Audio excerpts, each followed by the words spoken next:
to call the meeting of the Board of Supervisors back to order. We're now on item public works stuff. Item 23A. Who's starting here, Mr. Burketta or Mr. Schultz? Who's doing it? Good morning, Mayor, Supervisors. Good afternoon, actually. Good You're doing all right. Good afternoon. Yes. I've just been waiting for this all morning. You're losing some weight too, man, aren't you? What's that? Are you losing weight? I am, absolutely. You're looking Thank pretty you.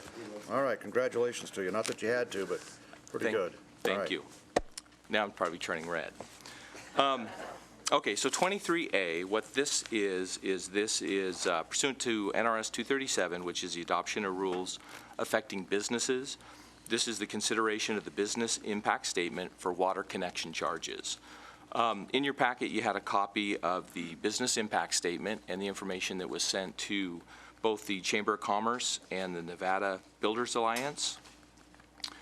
Sent that on April 15th. They had 15 days to review and respond. We asked to have comments in writing back by May 11th, and we received no comments back from either party. So really, this is to acknowledge the finding that the water impact fees do impose a direct and significant economic burden on a business, or directly restricts the formation, operation, or expansion of a business. That a business impact statement has been prepared in accordance with NRS 237 and is accepted on file with the Board of Supervisors. And I'd be happy to any specific questions you have. Anybody have any questions, Mr. Burketta, on the business impact statement? Yeah. Why only those two individuals received the letter? Why wouldn't other businesses or representatives of businesses in the community?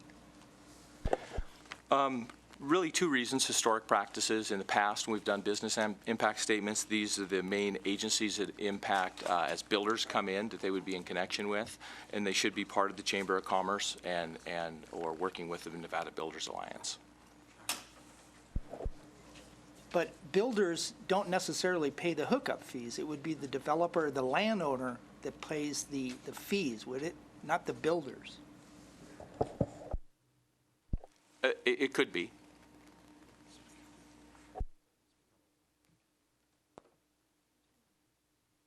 I don't see, I was a builder. I mean, I belonged to that Builders Association. Years ago, I belonged to it. I don't believe any builder pays the hookup fees.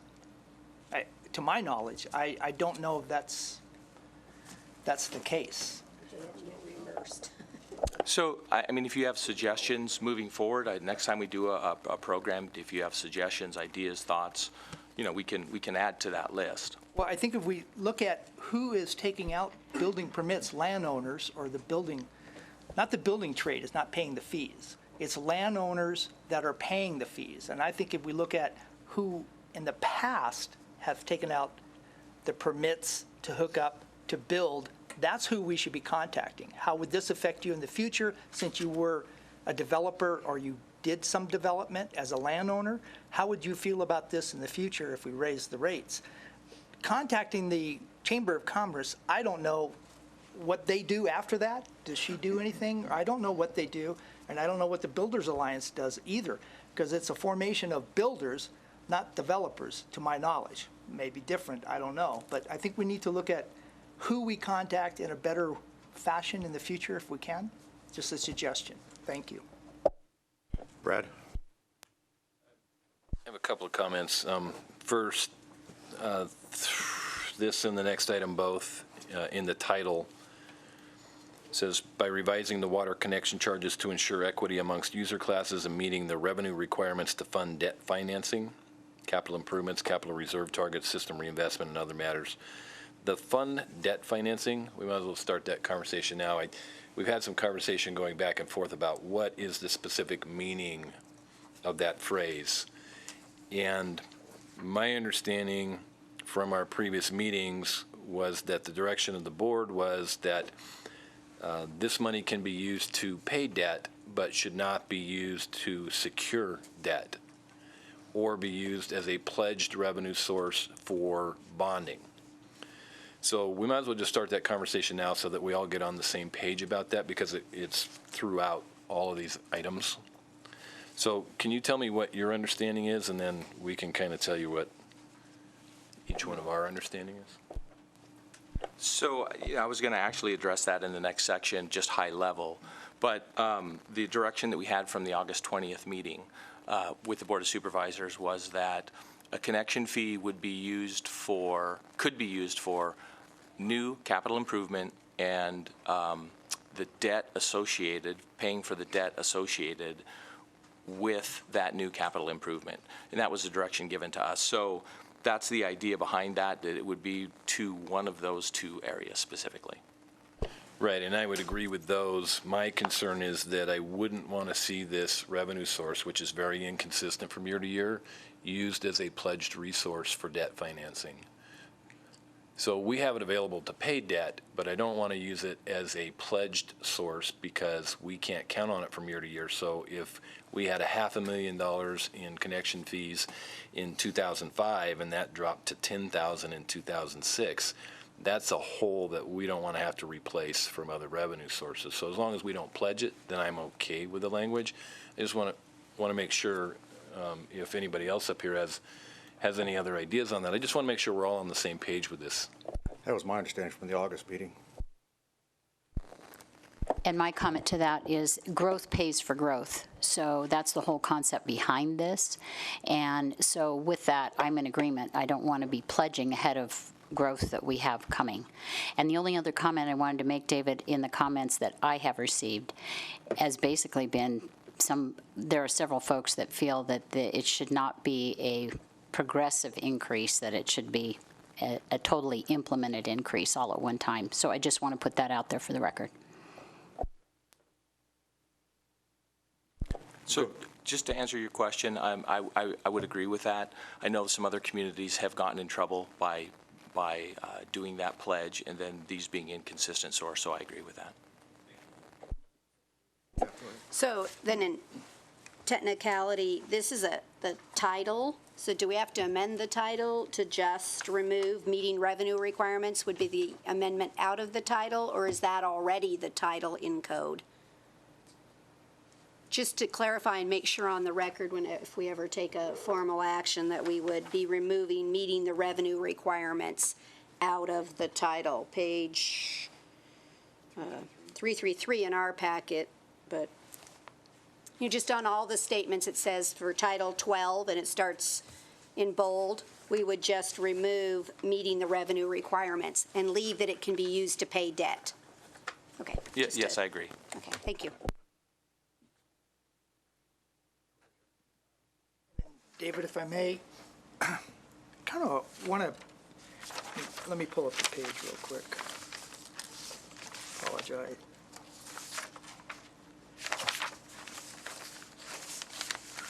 One second. It's too thick.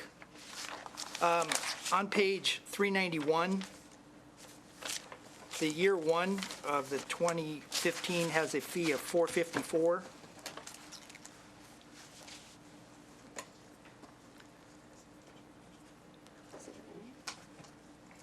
I could actually find a better example. Actually, I'm sorry, let me go to page 335. Let me do that one first. Year one of the phase-in schedule for customers up to the 1-inch meters, starting out in year 2015 is $454. Second year is $1,051. Okay. Prior to that, in year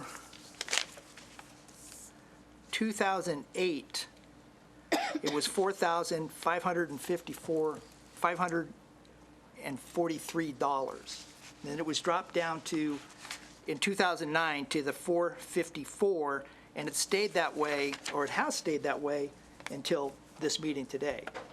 So even if we use the numbers shown here on this page on 335, and it's going to go up every year, 2016, 2017, 2018, 2019, until the year 2020, it goes to $3,440, which is even lower than the rates they were paying in 2008 of $4,543.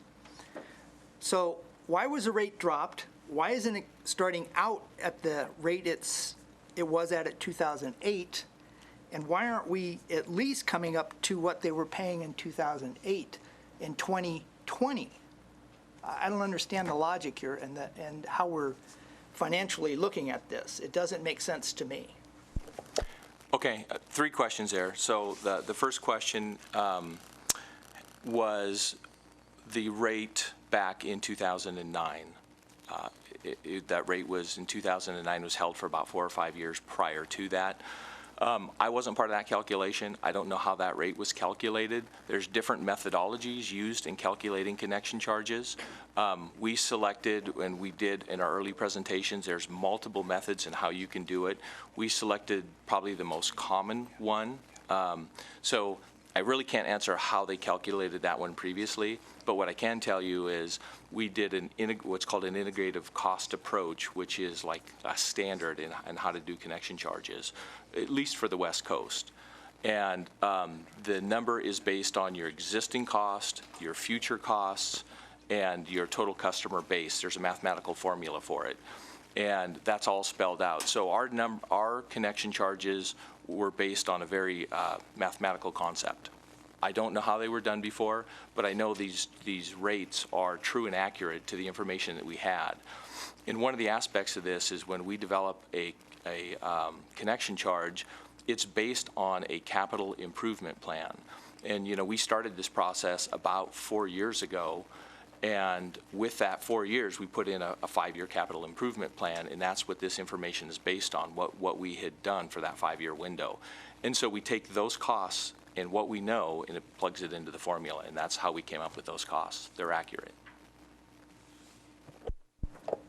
They're accurate as to, so they were inaccurate prior to? They could have been based on a different type of a formula. I'd not seen the formula that they did. And instead of just putting in a number, instead of us just saying, okay, let's go back to the 4,400 or whatever that number was, we wanted to have a basis by which we did our number, and we came up with that integrated cost approach, and that was the basis we used. As a comparison, what are the rates for the same similar hookups in Douglas or Lyon? What are their rates? Their rates are different than our rates, but the connection charges are different. But it could be in how they build their system too, because one of the things you have to understand in a charge calculation is that you take your existing cost basis, how much you have invested in your infrastructure already. They could have a totally different basis than we have. So that's going to impact the top part of the calculation, and then their future costs. So when we do, like we're doing the upgrades right now, the $30 million upgrade, the majority of that, 99, 95% of that, is based on our existing capacity, and that's all we did. They may build differently. They may build it based on future capacities or bigger capacities. So that's how it can be different. But from 2009 to 2015, we charged $454 for hookup fees based upon what assumption? That fee, that dollar amount. How did we come and maintain that dollar amount even though our infrastructure was failing and we didn't have enough money? Let me retract that. Someone will correct me. Not that it was failing, but we know we could possibly have problems in the future without that revenue stream coming in. So how did we go so long at $454 since 2009 till today, other than the board, this board, taking action? How did it maintain that level and it never, ever increased for all those years? I understand what you're asking. I mean, I wasn't here then. I mean, my general answer is that's really a policy decision. That there was when I read the staff report back in 2009, the decision was that they were going to lower the fees so that they could stimulate economic growth. So beyond that, I don't know why. Well, I don't know if it's stimulated economic growth. I mean, I'm looking at the number of building permits for 2005 was 163, 2006 was 274. I mean, and it didn't do anything from 2009 to 2012. It was I mean, there was nothing. We had no, so I get the respect that we didn't make the right decisions after 2009, it was lowered, and we lost the revenue stream there. I get that. I just wish that what we're doing, we would at least come back up to what the rates were in 2008 in the year 2020. I don't see how it could not go up higher than $3,400 when our other municipalities around us, I know their rates are higher. I don't know how we're basing it, and I'm assuming our reinvestment into the structure is, we need the revenue stream to reinvest. So I'm just wondering how this board will settle on this, knowing that the millions of dollars that we do need moving forward and the millions of dollars we lost from 2009 to 2015.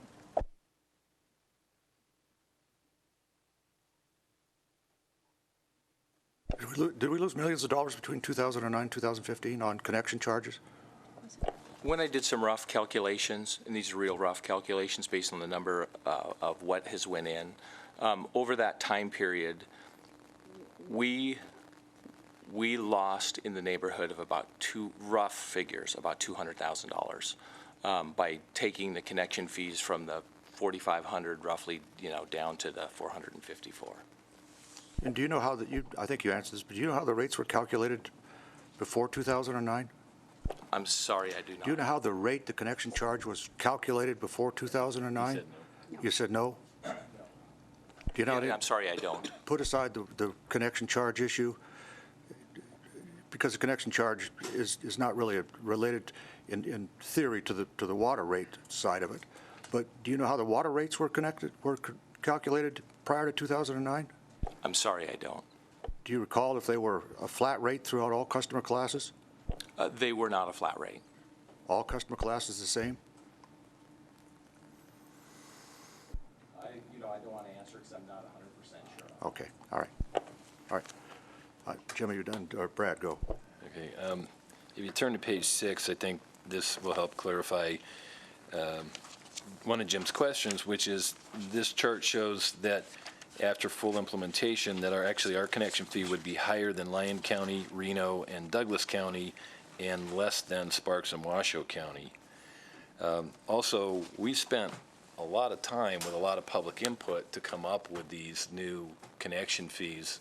It was a public process. There is a methodology behind it. Yes. And that's what I'm always looking for is, did we just pick a number out of the air, or do we have a methodology behind the number that we're picking? We went through this with the water and sewer rate fee, where we changed the class rates and changed the rates themselves based on actual impact and required reserves. We did it here with connection fees based on real numbers with public input. So there is a method why we got to this new number. I'd also point out that it doesn't stop increasing after 5 years. There's a provision in here that allows it to increase every year based on a CPI increase. So considering the amount of time and effort that went into this, I'm pretty happy with the results. As most people know, I'm against connection fees and impact fees because I think that they don't help with economic growth, but this is one of those cases where I got outvoted. Not that I'm bitter. So anyway. So when I look at all of this, I like having a rate that I can justify and explain the methodology, and that the individual payer of this can articulate how it was determined versus it's pulled out of the air or it's comparative to another entity. I think that we've done a super job of having numbers that we can back up so that it's a cost recovery, not a tax. And so I think for that, the people that are going to be paying these will know that it's their fair share back into the system. And it's imperative that it's not a tax because we have actual valid numbers that support the math as to how we are assessing you. So I want the public to realize it's not a tax. This is purely a recovery based on numbers. I never presumed it to be a tax. And I will thank the mayor for clarifying the dollar amount. I'm sorry I misquoted. So it is hundreds. I appreciate that. I still think that where we're going, even though it's a 3% increase after 2020, it's still a nominal fee as compared to where we're at and where they're going versus, you know, the dollar amount we could be collecting, I believe. I think it's low. I don't think anybody else on the board will agree with that, but I'm going to state I believe these are low in numbers. Thank you. Let me ask you a hypothetical question. Supervisor Shirk, Jim mentioned it. At least in one of the years between 2009 and 2015, there was no building going on, period. What's your formula calculate for a connection charge if there's no building going on? Yeah, I mean, yeah. What's the answer? If there's no building happening, what does the formula give you in terms of an answer? Well, that answer alone tells you what happened back in 2009 when we dropped this rate, because there was nothing going on. Nothing. So, you know, why not drop it? I mean, we always wanted, where we can, reduce rates where we can. So we dropped that to stimulate growth. It didn't happen for a while. Now it's coming back. That's what's going on. And frankly, I think that the Utility Financial Oversight Committee has done a heck of a job in looking at this stuff, making sure that the T's are crossed and the I's are dotted, and that we're doing this thing, and they've been engaged with the community on doing it. And, you know, it's the right thing to do to bring it back, but I think I'd like to hear from you again. What does the connection charge, what is it designed in utility rate making designed to cover, as opposed to water rates, the rates? So again, I was going to cover that in the next section. The next agenda item or now? Well, I was going to, if you want me to answer it now, I'm happy Go ahead and to. answer it now, and while you're doing it, I want you to answer what the effect of that drop in the connection charge during that period of time has had on their water rates, if any. So, and that's a good clarification to make, because connection charges are a buy-in to the existing system. So the system has been paid for, and let me use an example, like the wastewater treatment plant. We have a capacity of 6.9 million gallons a day. Our current flow to the treatment plant is 4.2 million gallons a day. So when they built that, they had to put in extra capacity, and the difference between the 4.2 and the 6.9 is the additional capacity. So when people come and connect into the system, our infrastructure supports up to that amount. And so that's what the connection fee is paying for. It's paying for the capital, not operating. It's paying for capital side of the existing capacity. So as we use that existing capacity up, then we can reinvest in the infrastructure to make sure that it's ongoing and it stays that way. So the connection charges are a buy into the system, and they are for capital items. And they don't have an impact on the operating side. So when we talk about rates, rates are operating, you know, what it costs to operate the facility. So the two are separate. All right. Anything else from the board? Yeah. Go, David, Jim. anything that's coming forward, residential, if it's on the books, will they pay the higher rate as it's moved through, or will they be paying the lower rate of the 454? Regardless of, let's say they pulled a building permit, they've already submitted the plans, do they pay the lower rate or the rate when they pull the permit? At the time of application is when the rate would apply. So currently, the current rates are in force. And so if they've applied now, the current rates would apply. So if, what?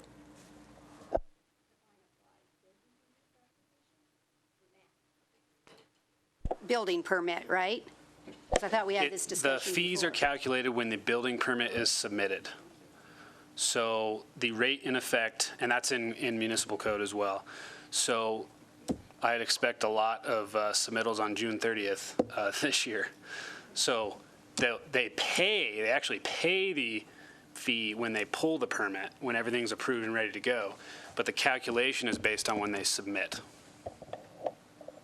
You know, to finalize, I wasn't pointing any fingers at anybody for lowering the rate. I just didn't think it was necessary. I mean, I think we're splitting hairs. If it created economic stability, if it brought more buildings here, no one can argue the point either pro or con. So all I was saying, I don't think it did much. That's my point of view. I can see the mayor's point of view, but I think it's just splitting hairs. And I mean, looking at the rough numbers for residential, only roughly 300 from 2009 to 2015. I'm adding quickly here, so I don't know.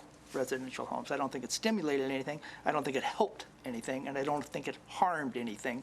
I just don't like the fact that we're lowering the rate to 454, and we're starting there as a starting point when we were at 4,000. That's all I was showing the difference. So, thank you. Other board comments? This is on the impact statement. Public comment on the impact statement? Anybody? Business impact statement? Mr. Carver, come on up.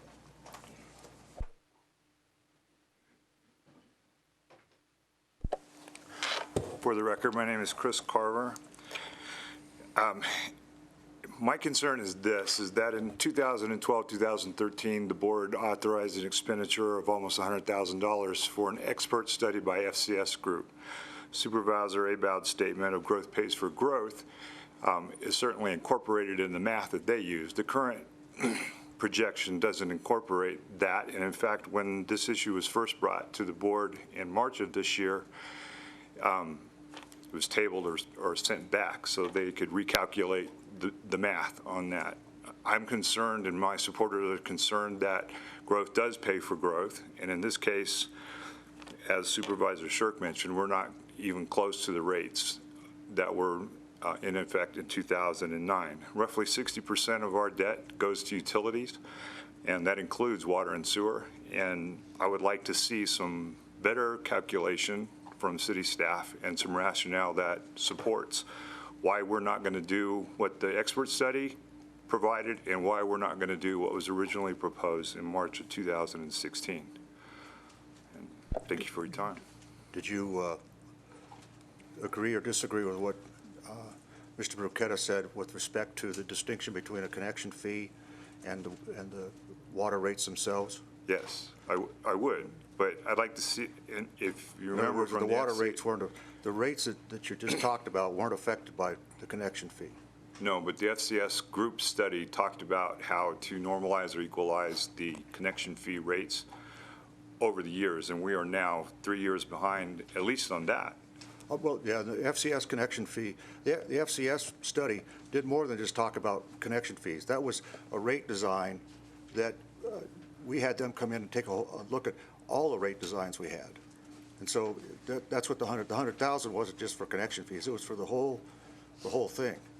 I understand that, Okay. but why are we choosing to ignore that one specific section of it? And I'm not looking to break the back of the builders or the developers. Well, I think But I do talk about. That analysis was done, not to debate with you, but that analysis was done when we had discussed the adoption of the FCS rate study. Correct. And whether or not we should adopt that part of the rate study that dealt with connection fee, or we should leave that where it was. Correct. And we had a discussion in an open meeting about what to do with that particular rate. I haven't gone back to look at the record on it, but that was when that issue was discussed about, leaving it the same or whatever we're going to do with it, but leave it the same, I think is what it said there. Is that correct, Mr. Bruchetta? You're shaking your head, yes? You want to talk about that? Go ahead. I don't know how to catch it. Do I turn this off? So what part did you want me to elaborate on? Well, in other words, I didn't go back and look at the minutes on when the FCS rate study was submitted. But my recollection of the FCS rate study was done because for years we had a uniform rate between all customer classes. And that's what I kind of mentioned the other night, that and not only do we have a uniform rate that had no distinction between customer classes, but at one point in time, we actually reduced the water rate, the rates, not the connection charge, the rates. And so FCS was brought in to take a look and say, what is going on with, if you take a third-party view of our rates, tell us what you think about them. And that's what we paid $100,000 for. And I will also tell you that at the same time, I actually had the chairman of the Public Utilities Commission send over an auditor personally to take a look at our rates. Just a thumbnail approach, 2 or 3 days to take a look at it. And that person came back and said, I don't know how you guys are surviving on the rate side, not on the connection fee side, but on the rate side. Okay. All right. Anything else, Mr. Carver? just in conclusion, we have to get right. We have to pay our debt down, and I don't think there's anybody in this room that will disagree with that. I think that we paid a lot of money for an expert study. I think that we should incorporate either some adherence to what those experts gave to us that we didn't protest about, or have another viable explanation as to why we're not going to bring these rates up to pay for growth. So growth pays for growth. And you just understand, you just mentioned that pay for debt. I think it's clear on this record that the connection fees are not being used to pay for debt. They're not being used to pay for debt. The title of this agenda item. That's what we had the debate about, that Supervisor Bagwell brought up, that how that title got in here. Well, I have to ask Mr. Burkett. I didn't type it. But that's why when we pass this, if we pass it, I think it's going to, on a business impact statement, I don't think there's any doubt but that there's a business impact, but that part of it is going to come out of the title because it doesn't apply. That's what the debate was about. And my conclusion is that we need some accurate information, and we don't. I would like to see a full explanation on not only what we intend to do with this money in contravention to the title, but how the rationale was imposed to get to where we're at on this rate versus the other rate proposals that were set up. And that has not been the subject of public debate. Well, it has been, and I think it's been in front of the Utility Financial Oversight Committee at least three times, I think. The formula that we're having now, we Yeah. just had a question from one of the board members asking how we got there, Mayor. What happened is coming up with the rates, both in the connection fees and with the water and sewer rates, it's, as David mentioned, it's been over a 3-year process, and the connection fees have been in front of the Utility Financial Oversight Committee 3 times, and they've been to this board 1 time. And so the formulas, how we got to where we're at, that's all been, we've done that already. That's how we got up to the point where we are now with preparing the business impact statement is we did all of those drills, checked off all those boxes to make sure, held the public meetings, got public comment to come up with something that we could agree upon. So that's how we got where we are today. We've had that discussion multiple times in public. Now we're just trying to pass, what's the impact of business. So. Okay. Thank you. Thank you. All right. Other public comment? Anybody? Anybody? I see Mr. Millard back there. He knows what happened back in those early days. Smiling. I'm kidding you, Dwight. Okay, Supervisor Shirk, I'm sorry.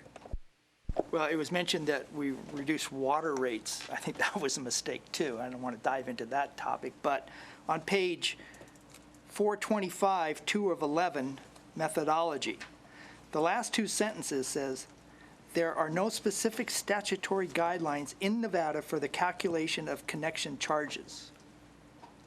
There is no guidelines. Thus, the proposed approach draws on the industry practice of employing conservative approaches. And that's open for discussion, too. I don't know if this is a conservative approach or a liberal approach. I don't know how you want to put that, but I don't think if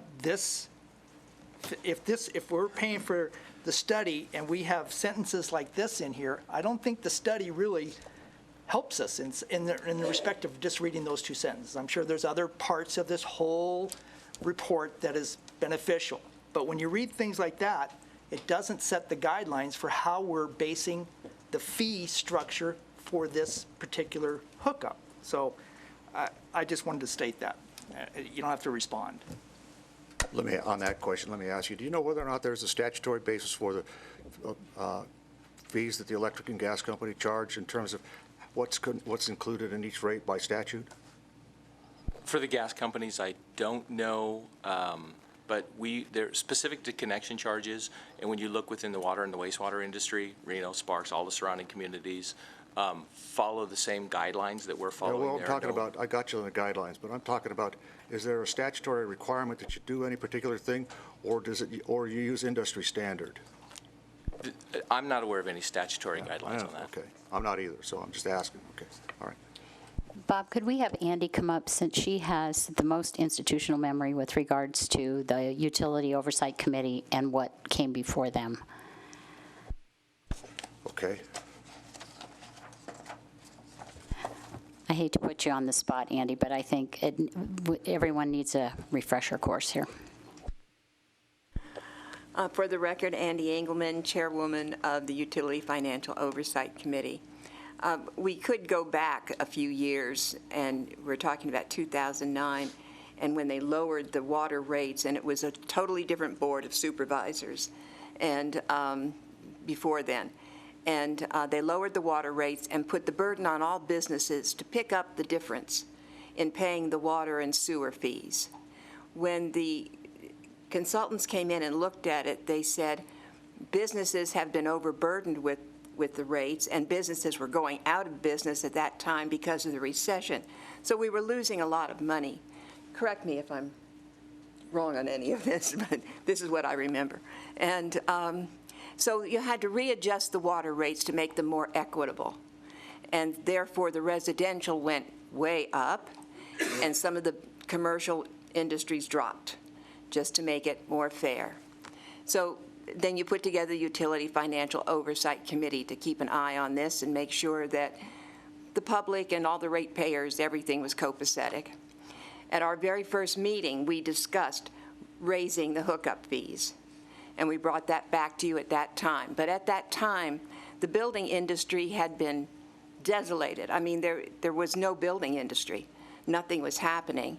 And the concern was that they were just beginning to get their feet on the ground. We wanted jobs. We needed people to go to work. Our unemployment was sky high. So when we met and looked at it, in the beginning, we said, we think we ought to wait. Don't do anything yet, because we don't want to hurt an industry that's just beginning to come back. And people were just beginning to find jobs again. So then when we let a year go by, and we said, okay, now we need to look at it. And we did. We held public hearings. We had residential builders. We had commercial builders. We had developers. We had everybody come before us.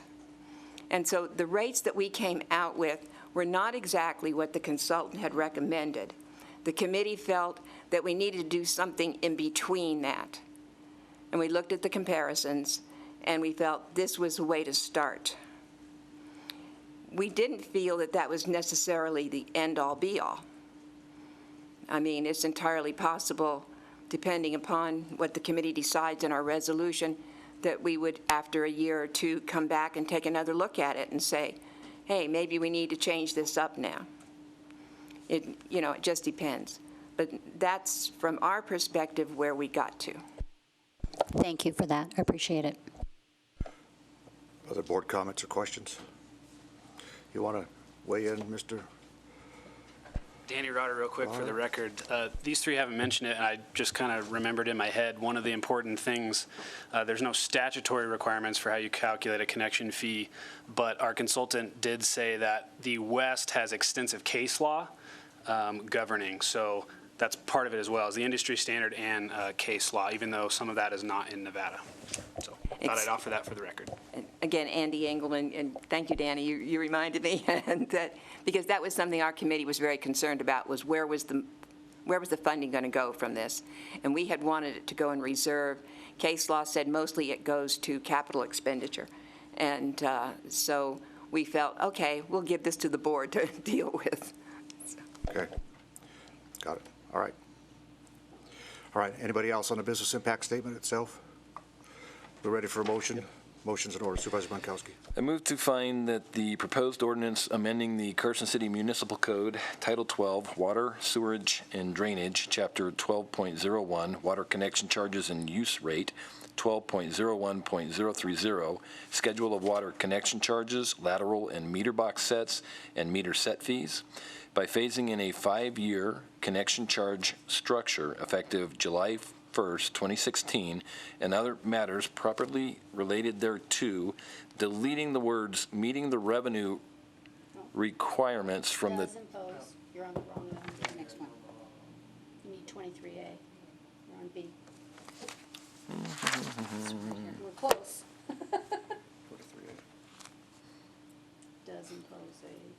I'm getting there. Deleting the words, meeting the revenue requirements from the title does impose a direct and significant economic burden on a business or directly restricts the formation, operations, or expansion of a business, that a business impact statement has been prepared in compliance with NRS 237, is accepted and on file with the Board of Supervisors. Okay, we clear on all this? Close enough? We'll clear it up. All Just right, on discussion for the record. discussion. Just, he was correcting a motion for the title, but the business impact statement doesn't need the title correction. That went out that way. So I'm okay with what you did, but just for the record, the next one is where we don't want to allow it. Right, okay. Pretty clear on the record. Even though I second the motion, I believe that the rates are significantly lower than I think they should be, but I'm in favor of raising the rates to get some revenue generated this way, but I think the rates could be up higher than they are, but I'm still in favor of it, but I just don't like the dollar amounts. Okay. On the business impact statement, there's a motion. And there's a second. On the motion, discussion further? Hearing none, all in favor signify by saying aye. Aye. Opposed, nay. Carried, unanimous. Okay, now we've done a whole lot on 23B already. We'll take it up. Why don't you tell us, for the record, just kind of late, where we are? Okay, so this is just the first reading of the ordinance change. You know, in the title, it's what we're doing is we're adding a definition of max day GPM, or gallons per minute. We're redefining what a work is, and a work is a residential equivalent.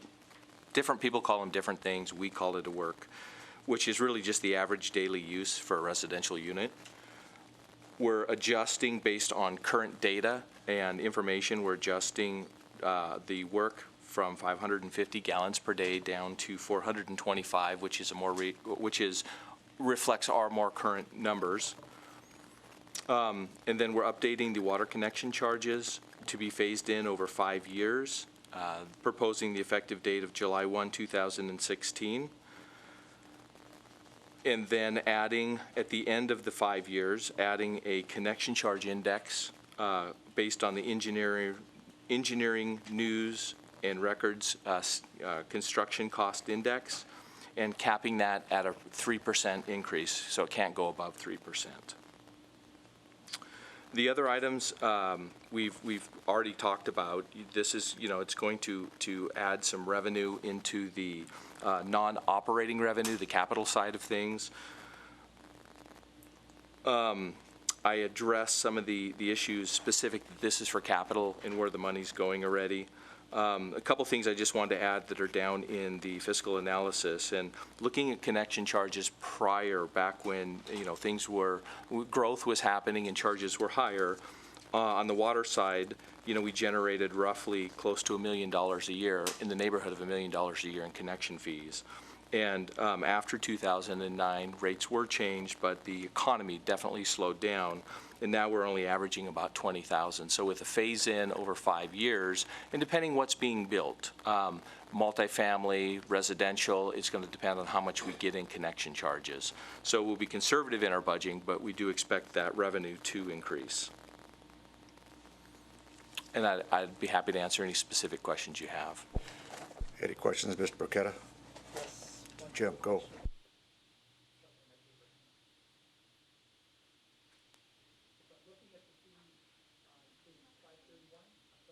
Looking at page 531. Our page numbers just very slightly different than yours, so go ahead and just ask the question, and Okay, I'll well, it's find it. 531, it also says page 16 and page 18, if that helps. Okay. It says year one starts out at $577. Okay, and then year 6, 2020, it goes up to $4,493. The difference here is this is going up more than the water hookups, or the connection fees. Am I looking at that incorrectly? That's correct. Okay, why is that? Why is it going up significantly more on this than on the hookups. Well, like David talked about, this rate was established, this study was established based on what is the impact that they are having to the system. And we wouldn't expect the water impact to be the same as sewer impact because the infrastructure supporting the different utilities is going to be different. So those numbers, if they match, you would know you have a problem. Okay. So it all depends on how much infrastructure you have related to wastewater, how much infrastructure you have related to water, how much room you have in that system for growth. That's what all goes into that formula to generate these. The cost connected with sewer is more than the cost connection with the water. That's what I was That's correct. leading to. That's Okay. correct. Because I had a couple questions that no one could figure that out, so that helps. Supervisor Shirk, I'd just like to say that I know that, this has gone on over a couple of years, and in part of our presentation, previously, both with the utility, especially with the Utility Oversight Committee, because we provided lots and lots of detail to them. And in those calculations, we did break out, and they're part of our presentations that we have, especially with the Utility Oversight Committee, that breaks that detail out and has that information associated with it. Further board comments? Public comments? All right, motion's in order then. We'll take up a motion on the sewer side. Bill number 107? 107. I move to introduce on first reading, Bill number 107, an ordinance amending the Carson City Municipal Title 12, Water, Sewage, and Drainage, Chapter 12.01, Water Connection Charges and Use Rates by amending Section 12.01.010, Definitions, to add maximum day GPM and redefine a work and a total work as 425 GPM. Section 12.01.030, Schedule of Water Connection Charges, lateral and meter box sets, and meter set fees. To remove from the existing water connection charges, add water connection charges phased in over 5 years, effective July 1, 2016, with clarifying language, and add a connection charge index effective 7/1/2021, and other matters properly related thereto. Before we get a second, can we correct the GPM to GPD in line 4? Right. She did that. We heard her say it, right? GPM. No, I'm kidding. I'm kidding you. Yeah. Second. Okay. I accept that amendment. I second it. On the motion, discussion. Hearing none, all in favor, signify by saying aye. Aye. Opposed, nay. Carried unanimous. Okay, let's take up 23. Charlie? Okay, so this is the business impact statement for the sewer connection charge. And really, it's the same thing, provided the same information to the same group of people on the same timeline. So the actual findings were the same as what was with water, and I'd be happy to answer any specific Any questions. questions on the business impact statement? Pretty clear it's going to have an impact. Public comment? Seeing none. Motion's in order on the business finding of a business impact. You want to make it? I'm asking Laura if she wants to make it. She didn't like the way I phrased it. So you're good. Go ahead. I move to find that the proposed ordinance amending the Carson City Municipal Code, Title 12, Water, Sewerage, and Drainage, Chapter 12.03, Sewer Connection Charges and Use Rates, 12.03.030, Schedule of Sewer Connection and Hookup Charges by phasing in a 5-year connection charge structure effective July 1, 2016, and other matters properly related thereto. Again, deleting the words and the revenue requirements from the title, does impose a direct and significant economic burden on a business or directly restrict the formation, operations, or expansion of a business, that a business impact statement has been prepared in compliance with NRS 237, is accepted and on file with the Board of Supervisors. Motion and second on the motion. Discussion? Hearing none, all in favor, signify by saying aye. Aye. Opposed, nay. Carried unanimous. Okay, let's take up the resolution side of that, or the ordinance side. So on the sewer, first reading of the sewer ordinance change, We would just be defining what we, instead of the work, it's called a SERC, a sewer equivalent residential charge. It'd be changing it or updating it from 250 gallons per day down to 200 gallons per day. And then the connection charges, again, would be phased in over 5 years, effective July 1. The connection charge index would become effective July 1 of 2020 with a cap not to exceed 3%. And I'd be happy to answer any specific questions. Questions of Mr. Burketta or Mr. Schultz? Public comments? Motion's in order.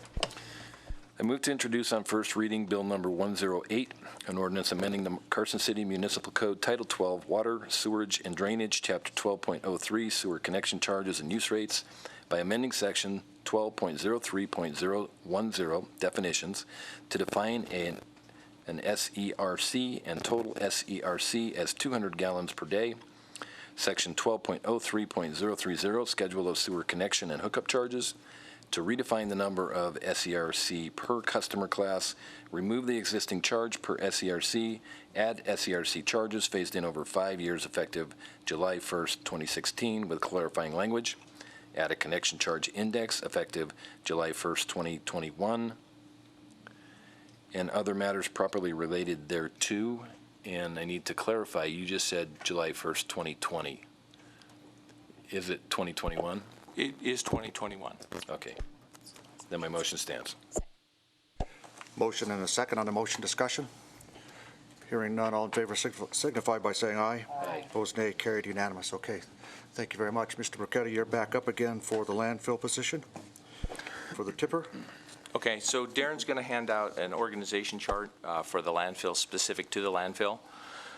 What this request is to add a new full-time landfill worker position.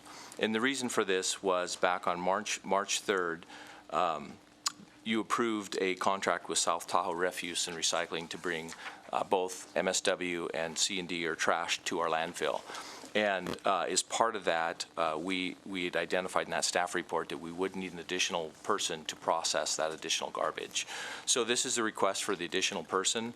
The cost to pay for this person would come out of the revenues. As part of the calculations, it'd come out of the revenues received from South Tahoe Refuse. And I'd be happy to answer any questions you have. How comfortable are you about the revenues? Very comfortable.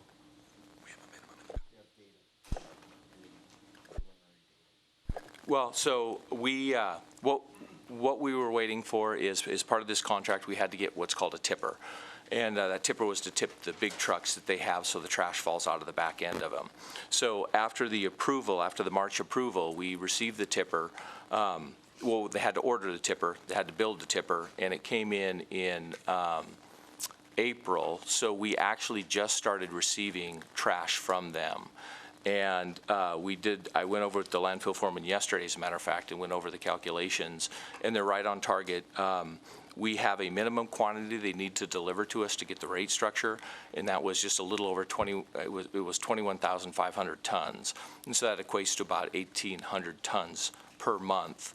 And this last month of operation, they brought us, I believe it was about 2,200 tons. So there's some additional tonnage, which we can support, which is going to bring additional revenue in beyond what we had anticipated even. All right, Lori, then Jim. I just want to say thank you for the org chart, and I just really appreciate it because I think it helps keep us all year long in the right focus, and that we can keep our org chart books up to date. So I want to thank you for preparing that for me. Thank you. I just want to ask a quick question, and I'll specifically say the dollar amount because I keep getting hammered. I'm not focused on the dollar amount. So it's the price salary range. There's a difference of $18,065. There's a range. Why is there such a range? That's part of the non-classified agreement for this worker position. So that was approved by the board, and that's the range for this position. So we don't know right now what the dollar amount we will be paying in salary to this individual. Right. It would depend on the qualification of the individual. We're advertising, we're getting that individual. Will he be running equipment or just Is he going to be running loaders and so forth? Yes, he'd be running the heavy equipment at the landfill. Wait, Supervisor Shirk, we typically hire at the bottom 1/3 of the range. Anything above that, the department director needs to come to IFC to get approval to hire, and that will be based on specific qualifications, specific needs. I mean, there has to be a reason why we're going to hire above the, certainly above the midpoint of the range. Other questions from the board? Public comment? Anybody? Seeing none, are we ready for a motion? Sure. Vote. Supervisor Bagwell. I move to approve a new full-time landfill worker position. There's a motion and a second on the motion. Discussion? Hearing and seeing none, all in favor signify by saying aye. Opposed, nay. Carried unanimous. Okay, let's take up 23F, the GIS system. Who's doing this? Mr. Rotter? Afternoon, Mr. Mayor, Supervisors. I've got a presentation here, discussion only, that then a few items follow. So we're generally talking about what we're doing with GIS, and then as also infrastructure and asset management, and kind of the synergy we're going to be gaining kind of going forward.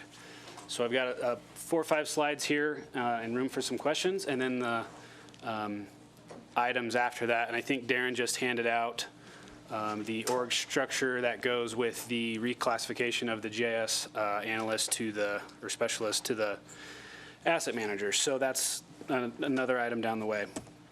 So Geographic Information Systems, GIS. What is it? What's been going on? And the original GIS was, paper maps by the Carson Water Company, or same as Nevada Energy, Sierra Pacific Power. In the late 90s, with Dorothy Palmer here, they did an aerial mapping effort where they, Curtis Horton tells me some stories where they painted every single manhole and then flew over the city and did a big mapping effort to get it all into one map network. And then from there, paper and digital maps were starting to be created. And then IT had the original information systems kind of brought to life. And then in the 2000s, a 3-person division provided GIS and mapping services to city departments and the public. In 2011, due to some budget cuts, lots of budget cuts across the way there, the division was split up, and the city entered into an interlocal agreement with Douglas County for $250,000 per year and 4,000 hours. The GIS specialist remained with Public Works to support the utility side of things, and one of the GIS analysts went to the assessor's office to support efforts there. So as we move forward and we start to look at what we're doing with GIS, what does it continue to mean? Well, it really means how do we manage our assets, our infrastructure? And we do a lot of these things as a whole, and I threw this slide up from a sustainable asset management report. Capital project planning, cost-benefit analysis, pavement management system, finance system, capital project management. We do a lot of these things, but it needs to be more congruent across the city. And I put on there hashtag Kaizen just as a little bit of a joke, but it really is true. We need to have those Kaizen events and talk about how are we maintaining our work orders? Are they attributed to an asset? How are we watching that asset over the year? Are we doing all those things? So what does it mean specifically for Carson City? It means, do we know what we have? An accurate inventory under one roof. What's its condition? Is there any risk associated with letting it fall to a certain state or not? How much are we spending on it currently, and how much should we be spending? Are we meeting our goals? Back to the strategic planning and the performance metrics that Nick was talking about earlier. And it kind of comes down, and I've kind of summarized it there in that last point there, placing the right amount of money at the right location at the right time leads to sustainable asset management. So what are we planning to do for the future? I think it's going to take that little bit of change, continuous process improvement over time, but the steps that we're taking today and into the future is that July 1, we will no longer have the interlocal contract with Douglas County. The position we're asking for is the specialist to the infrastructure asset manager, which will start to work with some of that GIS data and the work order management, the financial systems, the capital planning, all those sorts of things, and the performance metrics. And then also in coordination with the assessor, I see him, he's out here too, we'll be working with that GIS analyst to be more involved in the workflow of the parcels of the GIS system. A lot of what you see is the public viewer on the assessor website, so that'll be real important there. And then another aspect will be consultant support starting July 1st for our ongoing maintenance needs of databases, upgrading and streamlining workflows, possibly upgrading that upgraded viewer. And we have two of the contracts on there, the AppGeo contract to provide some of those core services, coordinating with IT, and then assessor-related things, which is that parcel related and the public viewer. And then Michael Baker contract to provide on-call services as the department needs arise. Hey, make me a map of this. Can we collect some of this data? All those, and then kind of a third-party workflow into seeing how we can have that continual improvement. Another aspect to this we'll be looking to in the future is web-based GIS. I think you've seen the street closure map for downtown. That's a web-based GIS app, and then continually making more data available there. So our open data portal will continue to have things like trail maps that you could just download right into your Apple Watch and head on out and just use the data however you want. So that'll continue to make things better there. So then down there at the bottom, the infrastructure asset management, the top one is kind of GIS, which is the mapping and the data, but really dialing in on the infrastructure asset management. There's some in the back, and also you have the org charts there, creating the real property asset management division, and then also facilities maintenance being under Public Works effective July 1. And then kind of looking to the future, that last bullet point item there is kind of creating this synergistic asset infrastructure management plan, and then talking about funding mechanism options. I think there was the extraordinary maintenance fund that was put into place before, and then there's been some other talks of how that might be funded. But the key to all that is a reserve study. How much should you be doing over the next 30 years and allocating a 30th of that or a 50th of that to get to where you need to be? So it's not going to be an overnight change. It's going to be that small continuous improvement that we've been talking about. And so I've been talking a lot. This is one of the things that when Darren asked me to come work for Public Works instead of the private sector, I get excited about. So that's why I talk fast about it. But if there are any questions, please let me know. We're glad you're getting excited about asset management. That's good. That's a good thing. Kind of like James there are other Jacklett things, talking too. about radios. Yeah. So, All right, questions of Danny Rotter. Anybody? No, just comment. So I'm very pleased to see this, I'm very pleased to see this coming, and it's neat to see that in the end, we're actually going to save the taxpayer $30,000 to $60,000 a year, depending on where the position gets hired, and yet provide better service. And so I think everything that even Mr. Shirk discussed this morning in a goal about improving where we're going in our management of our deferred maintenance and everything, this all fits in. So thank you for tying this all up in a bow for us today. So good work. Jim and then Brad. Yeah, great presentation. On slide 577, when you have those questions, are we meeting our goals? I'm assuming we're not meeting our goals, so that's why we're looking at hiring and expanding the contracts. Am I making a presumption out of line? I would say that some of that strategic plan, we are meeting it. And some of those, as Nick was talking about earlier, some of those goals we can't measure quite right. So as we continue to talk about marrying those up together, I don't have enough data in front of me to say whether we are or not, but I think I would just kind of guesstimate we're behind a little bit. Okay. And then how much should we be spending? I guess that's what this agenda item here is coming forward. We're going to spend a little bit more than we are to fill a position. If this position is filled, item 24 A, I believe it is, and the other one that follows it for the contracts for services, if we just hire this position, if we don't approve the other two agenda items, which is, I believe, kind of tied into this, are you still good with that if we don't?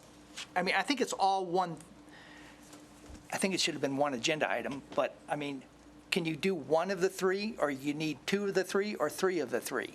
Or what is the best solution? I don't want to say yes to this, and then we say no to the others, and that it harms this position, or we say, you know, so how does it all tie together? Because it's the next two agenda items, I think, plays a role in this. So the position is specifically related to asset management, public works, which already has the funding mechanism. So that essentially can stand by itself, and that they will be focusing, there's already the funding, the rates that we talked about, having that system reinvestment, that is continuing to streamline that, make it more efficient. So that position in itself could stand alone. I would say if we didn't issue any contracts, we would need to hire staff to perform those items. So those two together pretty much go together. Does that answer your question? Yeah, I think that helps a lot, because I think they're tied together in some respect, and I think we should look at it that way, because it does no good, I think, to hire this individual if we're not going to tie it to the contract for what we need for that individual to better perform. So I just wanted to bring that to the board's attention. Yeah, I would agree with that. I think that's why I gave this overall presentation, because it is all tied together. So, yeah.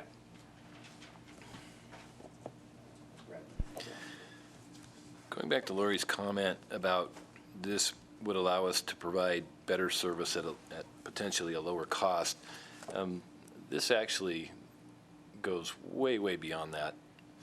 This is about changing the way we do business completely. And we have a history in Carson City of deferring the low-hanging fruit, which is typically maintenance. And that needs to change, and the only way that we can make that change is to make some fact-based policy decisions that are sustainable and long-term. And that was the impetus for this asset management system that we're currently working on. We're not talking about just saving the taxpayers a few dollars. We're talking about changing the way Carson City does business so we take care of our assets, so we take care of our business the way we should without letting politics get involved in it or without letting the economy get involved in it. It is way too easy to get into the economic cycle where we go into a recession and we stop maintaining everything because we don't have the funds. And then when the economy improves like it is right now, then we're in a rush to try to find every spare penny, and we throw that into CIP, and we try to catch up, and then we go into another recession before we catch up, and it's a vicious cycle. We need to stop that cycle. We need to change the way we do business, and that's what this is about. And I think it's attainable. We've had a lot of meetings on this. I think it's a great program, and I think that it is sustainable, and it will completely change the face of Carson City for the next 50 years. And Beyond my Dan, lifetime. yeah. Right. You hope. And Danny, You'll still be here. we had an asset manager, Ruth Borelli, prior to this, and it's my understanding that on her exit interview, these were some of the suggestions that she had made. She did take another job, but these were some of the suggestions that she had made that we needed to move forward on in order to properly manage our assets going forward, so that maintenance is more timely and scheduled better and so on and so forth, correct? Yeah, that was some of her discussions from her previous experience. We've since hired Stephanie Hicks that you've seen up here on the org chart there. And so we're, kind of continuing to take steps as we go. Jim, did you have your lights still on? Are you okay? Sorry. Okay. All right. Public comment? Anybody? Okay, motion's in order. Discussion only. Okay. Going to take it up. I moved us to the next one. Okay. All right. The request this time, 23G. Darren, are you going to do this, or is Danny going to do it? It's the Danny Show. All right. Reclassification? Danny Rotter, for the record, this is the reclassification we were talking about. So this would be GIS Specialist T1 to an Asset Manager Public Works S2. The job description is there. You can see there's GIS-related software and technologies, asset management systems, a lot of that stuff in there. Again, haven't hired anybody. Usually we hire on the bottom third. So if there's any specific questions to this. Brad?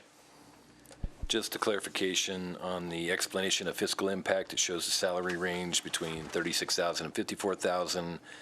The salary range of an asset manager of $58,000, but the current budgeted GIS specialist line item is at $63,000. Can you just kind of clarify why that doesn't match the ranges? Yeah, so that position was one of the ones just before I got here with the Pontifex study that adjusted the category. And so the budget numbers has stayed the same, and then the range was modified for that. Other questions? Gone through a lot of this already. Public comment? All right, we can take a motion. I'll make it. I move to approve the reclassification of GIS Specialist CCEA T1 to Asset Manager Public Works unclassified S2. Motion and a couple seconds on the motion. Discussion? Hearing none, all in favor signify by saying aye. Aye. Opposed, nay. Carried unanimous. Okay, let's take up 24. Applied Danny- Geographics. Yep, Danny Rotter again here for the record. I've got Laura with me if there's any contract-related questions. We issued a statement of qualifications or request for qualifications in this category. I talked about what they would be doing. Just as a point of reference, AppGeo or Applied Geometrics has kind of purchased or entered in an agreement with Noman, which is a historical Carson City group. Has been doing GIS for quite a while and are fairly familiar and have a lot of ties to the community. So I just wanted to point that out for you, and if there's any questions. Brad. Danny, if you go back to the back page under the cost proposal, there's a line item for plan replacement of the Flex Viewer GIS site with no hours and no money allocated to that. Can you just clarify for everybody why that doesn't have any cost allocated to it right now? Yeah, so we wanted to put that in there because in talking with Dave Dolly, that viewer is a real important piece to the public. We knew we had some transition efforts to make, and we had some automation updates to make, and so we had those kind of goals in there first. But if those efforts are less and we can work to plan a better viewer, then we will accommodate those. So we didn't specifically put money to it because we think some of our estimates on the other items will be under, and then we will be able to tackle that. Other questions or comments? Public comment? Motion's in order.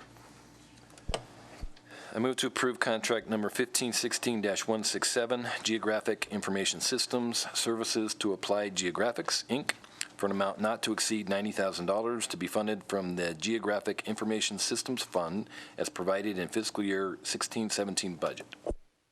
Motion and a second on the motion. Discussion? Hearing none, all in favor signify by saying aye. Aye. Opposed, nay. Carried unanimous. Okay, let's take up the last one under 24. This is the Michael Baker International issue. Danny Rotter again for the record. Same thing as before. I've got Chris Anderson from Michael Baker available here. One thing Darren wanted me to mention is that the previous budget as a whole was $250,000, and that budget line item stays the same this year. So these two combined are a little less than that. We might pick up a few little bits throughout the year that we need to handle. So that's why being conservative to be there, but there's no increase. I will point out one of the reasons this group was selected is they've got 16 staff members for GIS or so, and actually are the regional network to provide GIS services to AT&T and the infrastructure they have in the field. So highly qualified right here. And so anyways, that's it. Any questions? Questions of Danny? Public comment? Motion's in order. Go. I move to approve contract number 1516-168, on-call geographic information system services to Michael Baker International for an amount not to exceed $100,000 to be funded from the GIS fund as provided in fiscal year 16-17 budget. Motion and a second on the motion. Discussion. Hearing none, all in favor, signal. Oh, discussion's in order. I've asked for it before, and if it's possible, on the page 618, page 2 of the agenda item itself, the account number, I stand corrected, if approved the GF. It doesn't say how much we have in the account. It's just how much we're going to reduce it. I think it's kind of important to know, if we can, how much is in the account before we okay expenditures out of that account, if possible. That's all I'm asking. Okay. It is that $250,000 Right, number. but it's we'll- not on the agenda item. Thank you. Okay, you bet. Okay, on the motion, all in favor signify by saying aye. Aye. Opposed, nay. Carried unanimous. Okay, we're going to be in recess for probably 10 or 15 minutes, so we'll open up with redevelopment.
I'd like to call to order this meeting of the Redevelopment Authority. And let the record reflect that we have a roll call, or that we have a quorum, excuse me. And then moving on to item number 27, public comment. Is there any public comment on any item on the Redevelopment Authority at this time? Seeing none, on to item number 28. Everyone had a chance to read the minutes of May 5th? Yes, ma'am.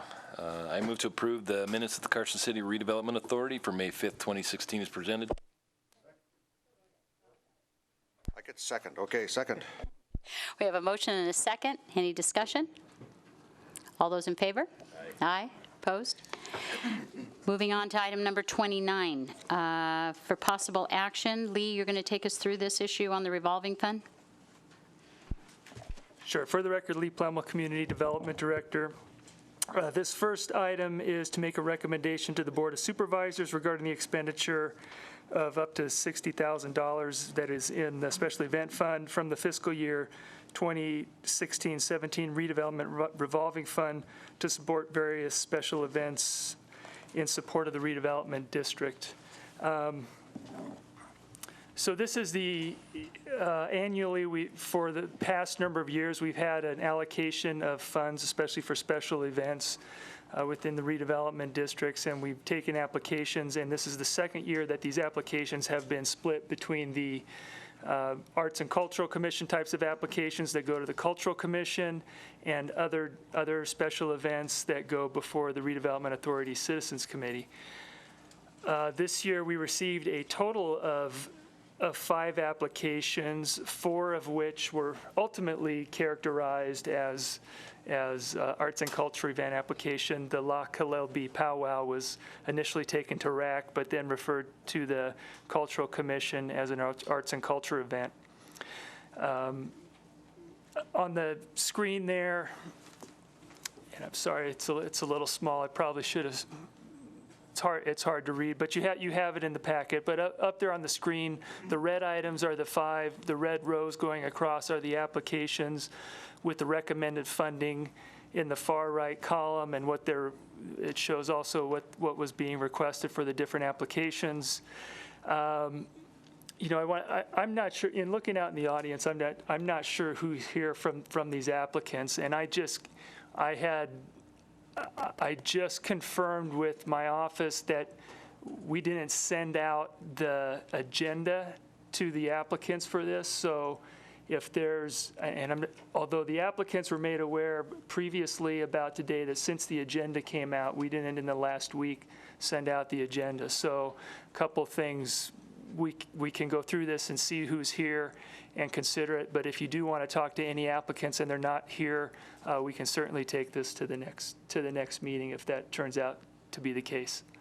But would you like me to go through each one, or? Karen, I need to just make a disclosure if I could. Go ahead, Bob. Adriana, my wife serves on the board of directors for the Mile High Jazz Band. It's a nonprofit. It's one of these here.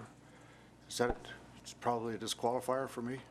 She's in the first degree of consanguinity, I guess. She is, and she's coming before you to get funds. The board is, yeah. That would, yes, I think that you would have to I'm going to disclose and abstain. My wife is abstain.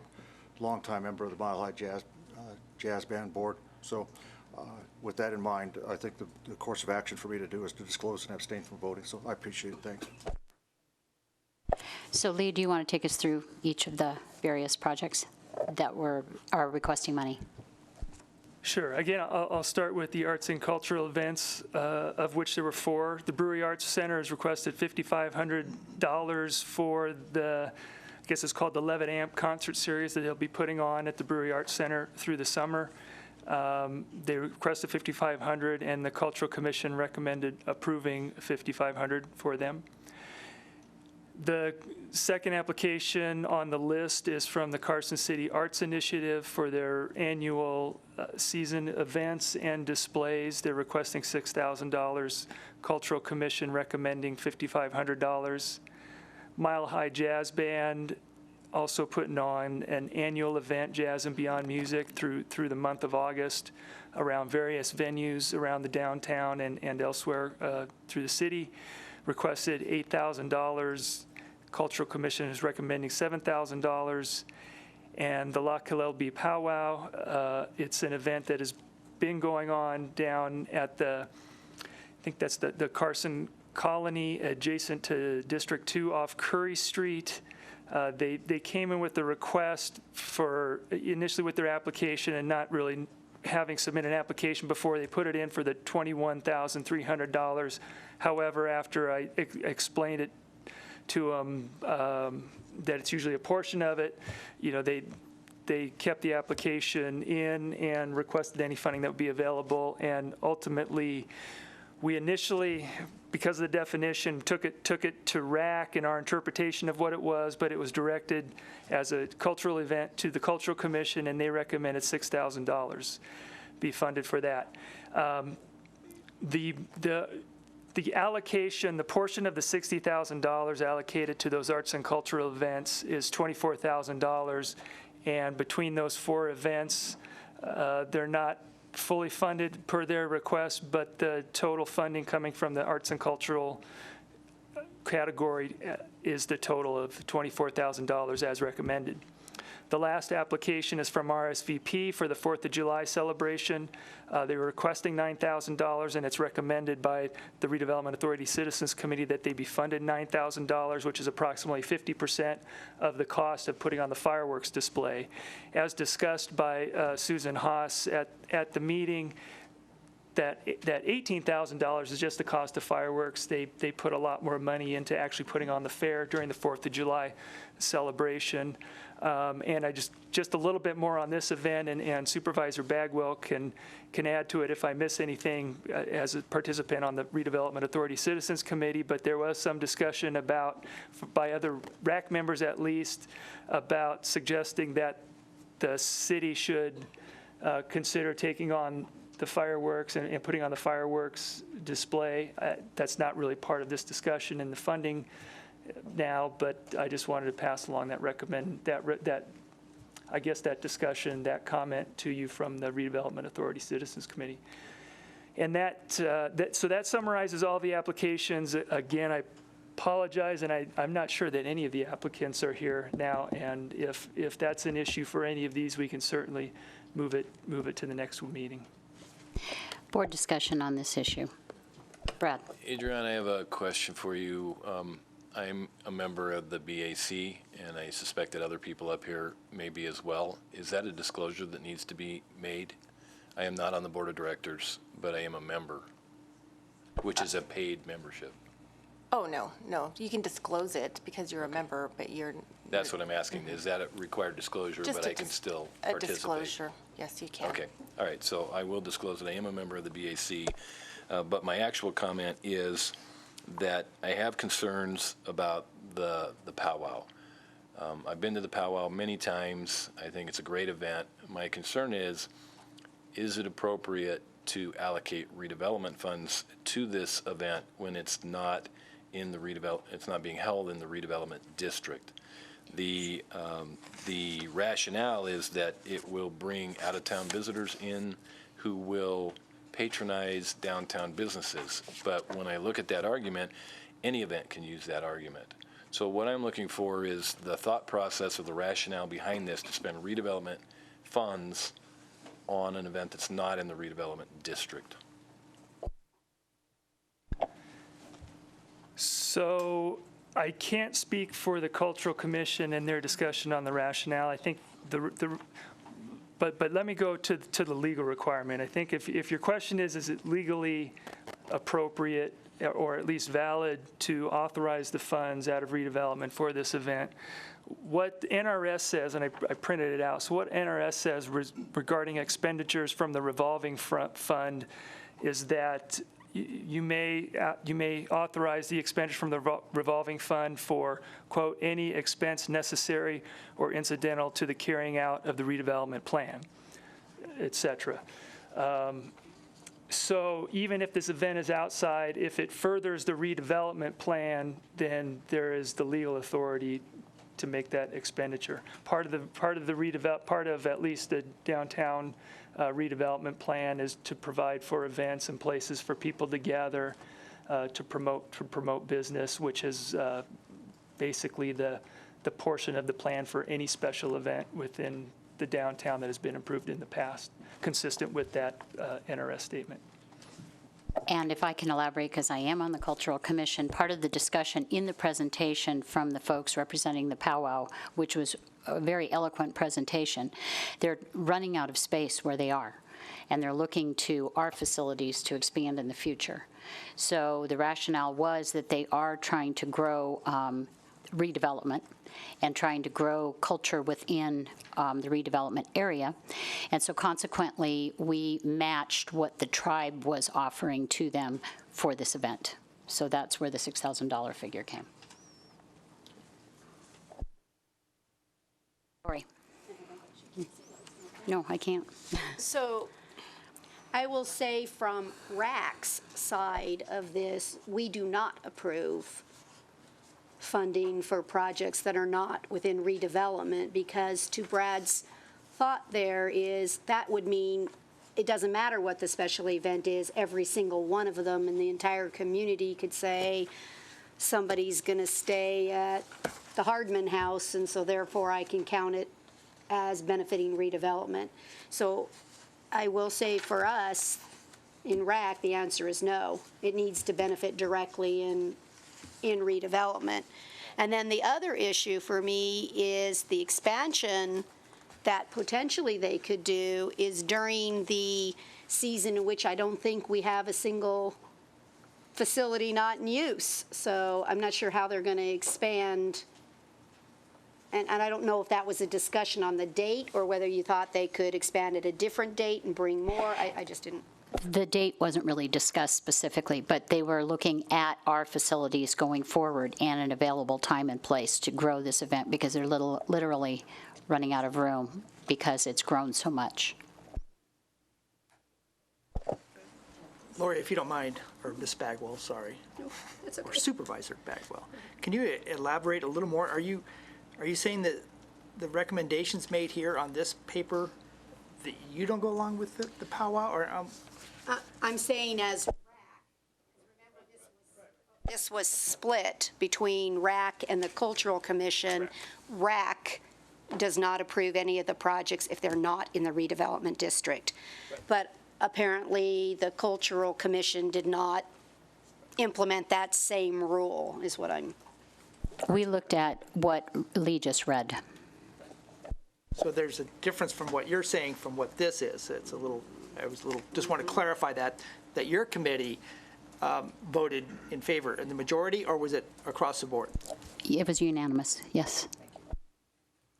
So to follow up, as part of the discussion, was there a date, a year, when the expansion would then be held, where the event would then be held in the redevelopment district? Are we talking about next year? They were talking about next year. So I would have no objections to approving this once it's held in the redevelopment district. I just have an issue with funding a special event that's not in the district, using redevelopment funds when we can apply those funds towards something that specifically benefits properties in the redevelopment district.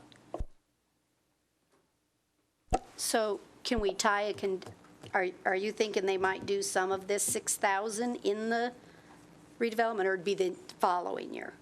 This would apply to this year's event. This is not going to apply for next year. So none of this would be No. in redevelopment? No, So it would not. you kind of have to, okay, thank you.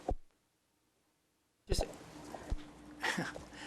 kind of a question that's maybe off track a little bit. The facade program, is that all being held within the redevelopment district? All of it, right? Yes, 100%. Okay. But redevelopment, this committee you sit on, recommended that all funds should be spent within the redevelopment. But this funding of the $60,000 was given to the Cultural Commission? No? Just a portion of it. All right, so, but this portion was given to the Cultural Commission to decide how to spend it.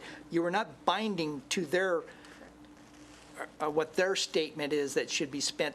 You don't have any obligation to comply with that request, do you? We, under the NRS direction that Lee just read, we felt that it did comply in terms of how the cultural event expands into the community and into the redevelopment area, and the fact that they were going to grow that event into our redevelopment area was the reason for approval. I don't know if they'll grow it. I think it's a 50-50 shot to begin with. But Lee, would you mind very much reading that agreement one more time, the NRS, which you just read, so I can have clarity, so I know how to vote? Sure. And to your point regarding the facade improvement program, we recently wrote the policies for that. So there's a specific policy within that, there's a specific requirement within that policy that says it's only for properties within the district. We do have a policy and procedures for the redevelopment authority that deals with special events, and I went through that, and there's nothing, it just refers to NRS. There's nothing in there specifically about the special event having to be located within the district. It does refer, as in the packet, in the staff reports, to the criteria for which you're to review special events, but there's not a bright line, black and white requirement that they have to be in there. And so then to get to the NRS again, that the Board of Supervisors can approve any expense necessary or incidental to the carrying out of the redevelopment plan. It's that's a very general statement. And then we ask, and kind of to go along with that and tie it all in historically, when you make a motion, redevelopment always asks that you're making that motion and approving the funding based upon the finding that there is a causal connection between this redevelopment effort and the need for the expenses. The expenses are needed for the success of the redevelopment plan, and that the amount of the expenses to be given are minor in comparison to the money required for the overall redevelopment plan. Further board discussion on this? Public comment? Seeing none, I'm going to bring it back to the board for a motion.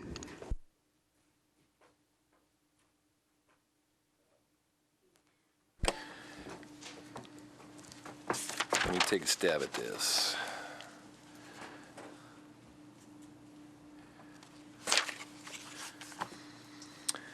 I move to approve and recommend that the Board of Supervisors authorize the expenditure of $18,000 from the fiscal year 2016-2017 redevelopment revolving fund to support various arts and culture special events as recommended by the Cultural Commission, not approving funding for the powwow event, and authorize $9,000 to support other special events as recommended by RAC as an expense incidental to the carrying out of the redevelopment plan that's been adopted by the Carson City Board of Supervisors, and based on the findings that there is a causal connection between this redevelopment effort and the need for the expenses. The expenses are needed to ensure the success of the redevelopment plan, and that the amount of the expenses are to be given, the amount of expenses to be given are minor in comparison to the money required for the overall redevelopment plan. Second.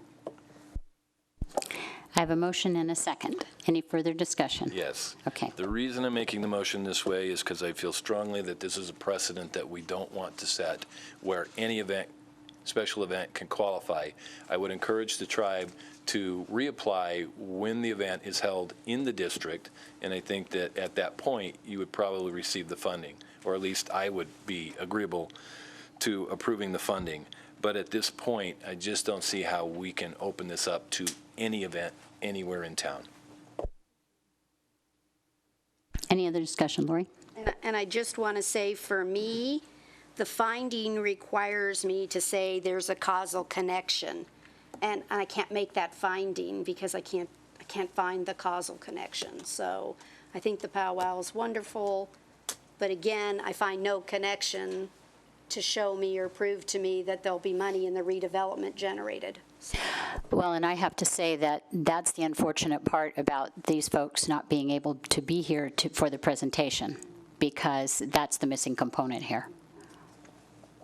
And I would also tend to agree that I think it should be held within the redevelopment district. one of them at least, and I think that's how the money should be spent. And so unfortunately, I'm not in favor of giving the money to the powwow, but I will go along with this motion. Motion and a second. All those in favor? Aye. Opposed? Nay. Motion passes. Okay, moving on.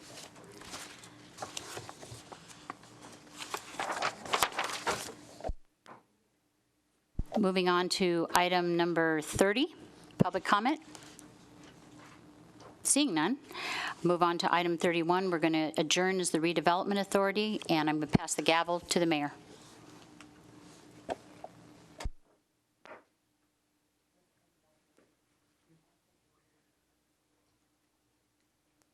Just put on the record that my family's a member of the BAC, that just to disclose.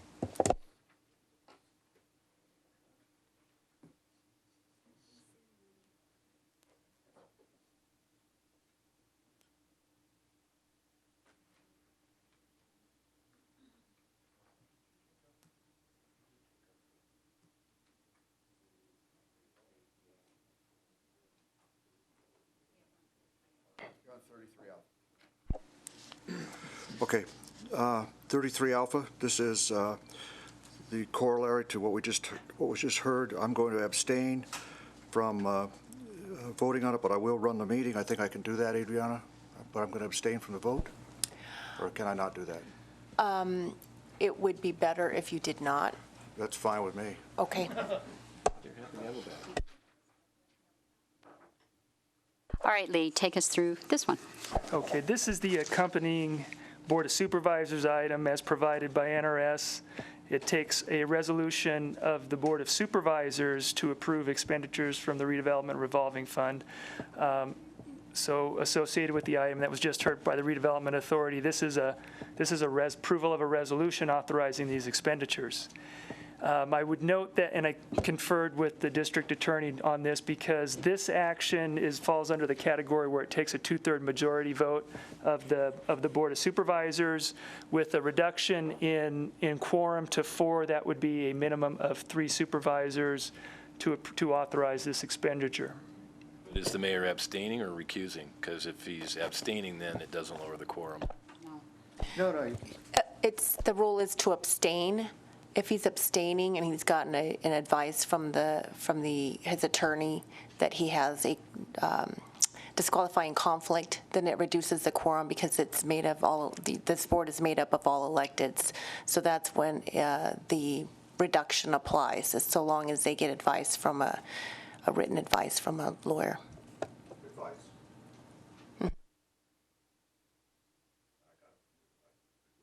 Correct. You are licensed. As long as the last time I checked. Okay.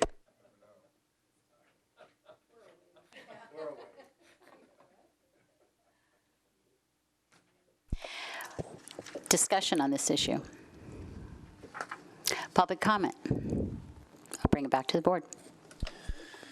Okay, I move to adopt resolution number 2016 R11, authorizing the expenditure of $27,000 from the fiscal year 2016-2017 redevelopment revolving fund of the Redevelopment Authority to support various special events in support of the redevelopment district as an expense incidental to the carrying out of the redevelopment plan. And in the resolution itself, that would be deleting the $6,000 for the powwow in the, right below the 4 whereases. We have a motion and a second. Discussion? Hearing none. All in favor? Aye. Opposed? Nay? And one abstention. Thank you. Now I'll hand the gavel back. Do you have a conflict in that? Michael Holmes, you guys said you did all that. Did we miss one in redevelopment? No, this isn't redevelopment. This is community planning. This is you. On item 33B is a separate item. So these are items, again, by NRS that require resolution of the board for approval. The redevelopment authority has recommended these expenditures through the adoption of the redevelopment budget. So this is a formal process to approve and authorize these expenditures that are already in the budget. They include the money for Nevada Day, Farmers Market, Christmas tree lighting, Public Works special events, street closures, Epic Rides 2017 event, the whole motor company incentive reimbursement to the general fund, and also the sales tax reimbursement agreements with Southgate Mall and Carson Mall. Everybody understand what this one is? Yes. Public comment? Okay, board. Jim, go, sorry. Lee, can you clarify what the $25,000 for special event street closure are? Is it one event, two events, or multiple events? It would be for all the events through the summer season for downtown street closures. And I should further note that that expenditure in particular was part of the sessions we had with the RAC and then the redevelopment authority to prioritize funding going into this year and future years. And so that was one that was included this year to help facilitate special events.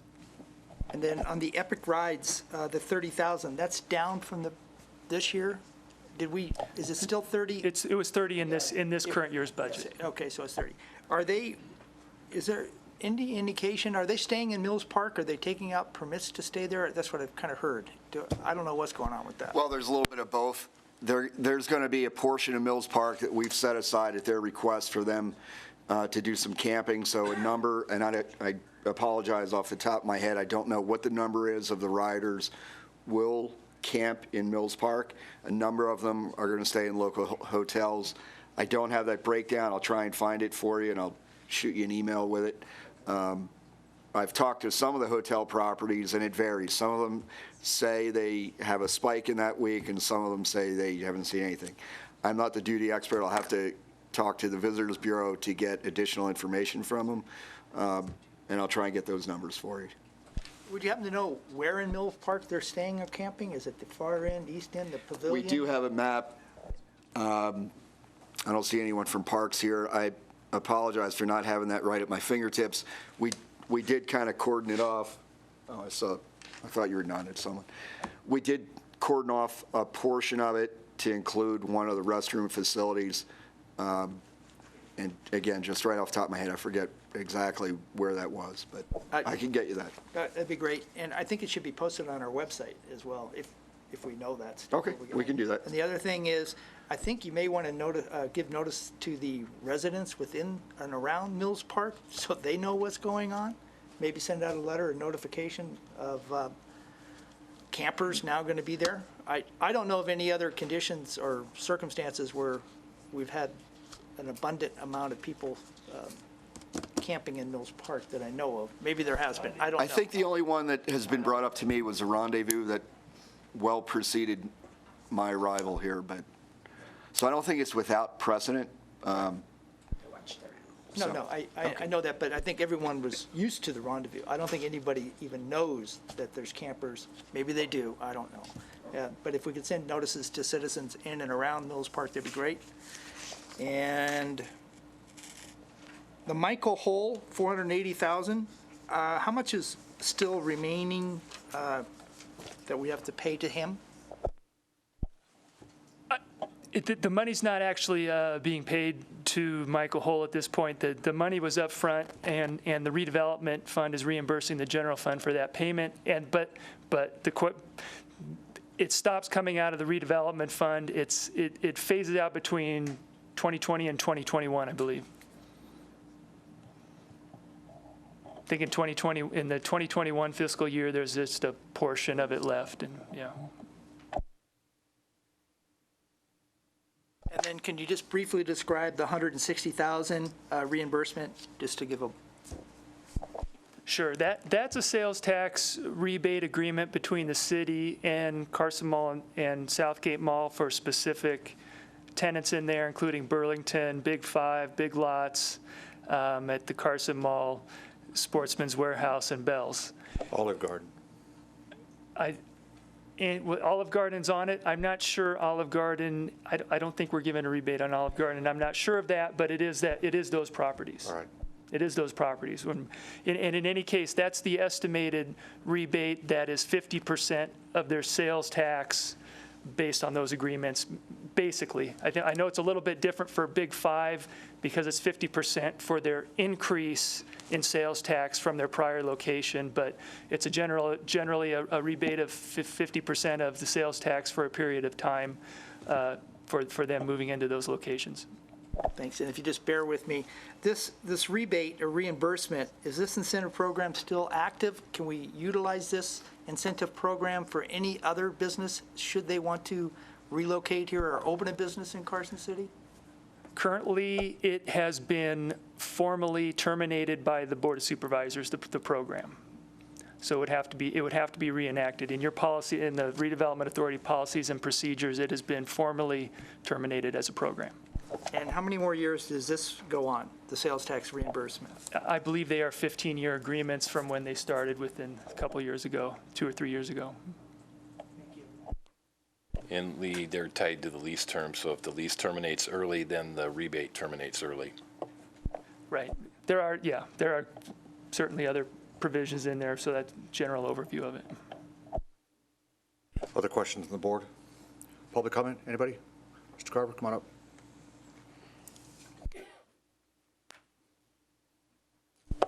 Chris Carter for the record.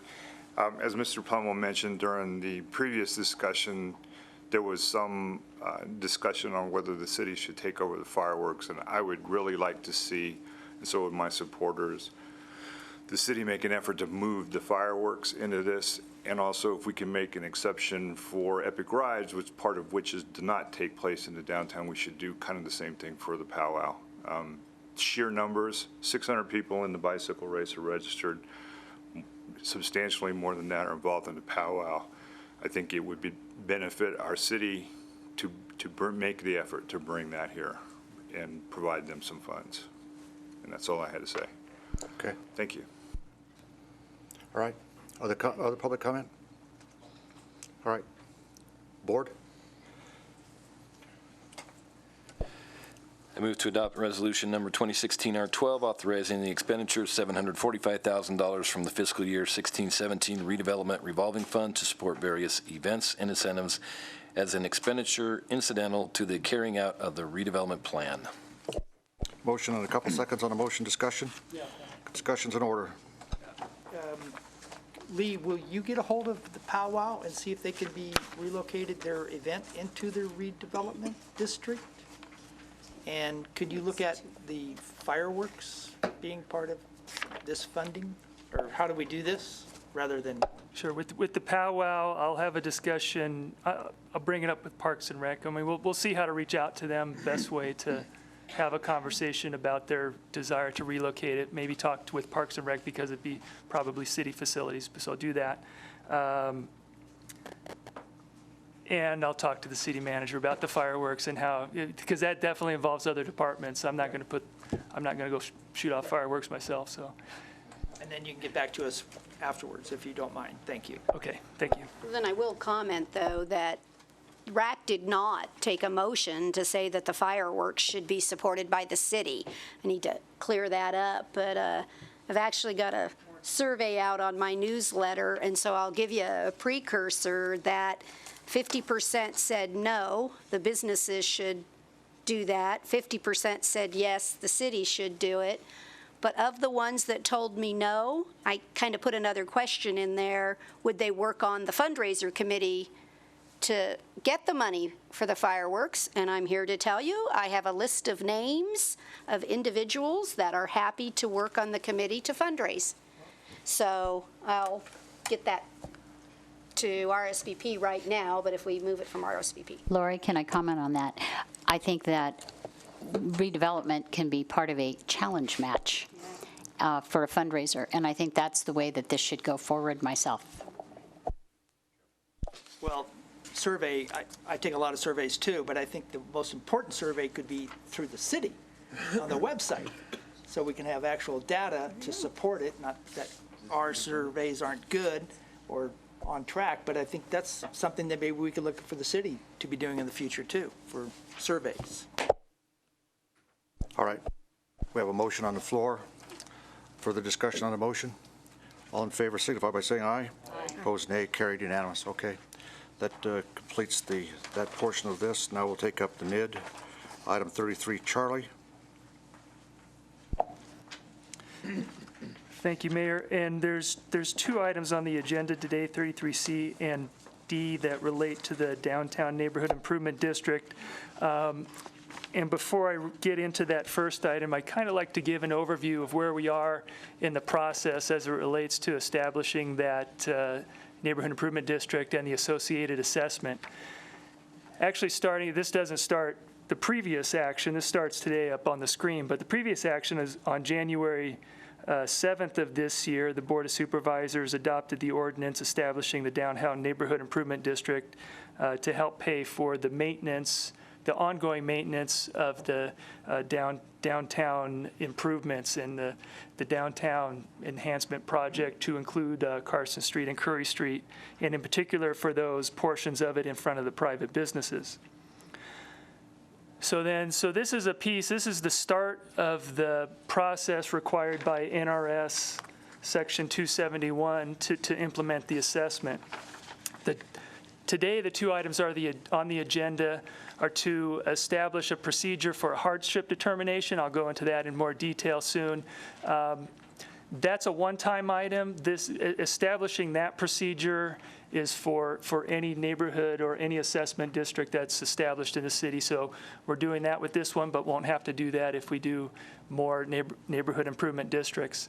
The second item on today's agenda is to adopt a resolution estimating the assessment and, as required by NRS, to schedule a public hearing. You have to take action to schedule a public hearing.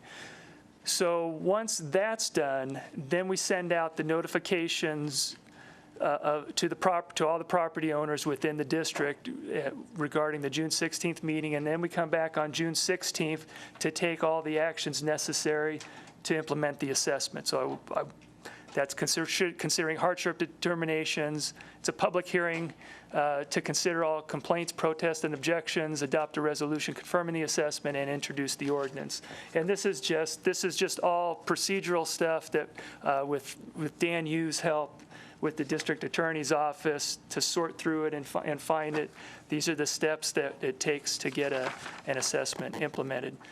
Subsequent to that, we of course send out the assessment notice, have ordinance second reading, and so on today's agenda, the adoption of the resolution, we're estimating the assessment. We are still working with just the initial basic estimate of the assessment. Still to come at the bottom of the list there is a detailed maintenance agreement between the downtown district and the city. The downtown property owners have formed their nonprofit, so there is an official downtown neighborhood improvement district now. So we have an official nonprofit to work with on that agreement to be prepared to continue to maintain the improvements once they're done. So moving to the items on the agenda, the first item is to establish and approve a policy and procedure to allow a person whose property is within the boundaries of an assessment district to apply for a hardship determination pursuant to NRS Chapter 271 regarding the payment of such assessment. So attached in your packet is the proposed policy. I've worked with the Health and Human Services Department, thanks to Mary Jane helping me with that. They're prepared. They have applications for that, and they're prepared for this. So just a general overview of what it is. It's required. This is a required thing for us to have an assessment district. As I said before, this would apply to any assessment district and not just the downtown district. The policy that you have before you follows the Reno's established policy that they've had since the mid-early 2000s. We'll talk a little bit about that kind of at the end.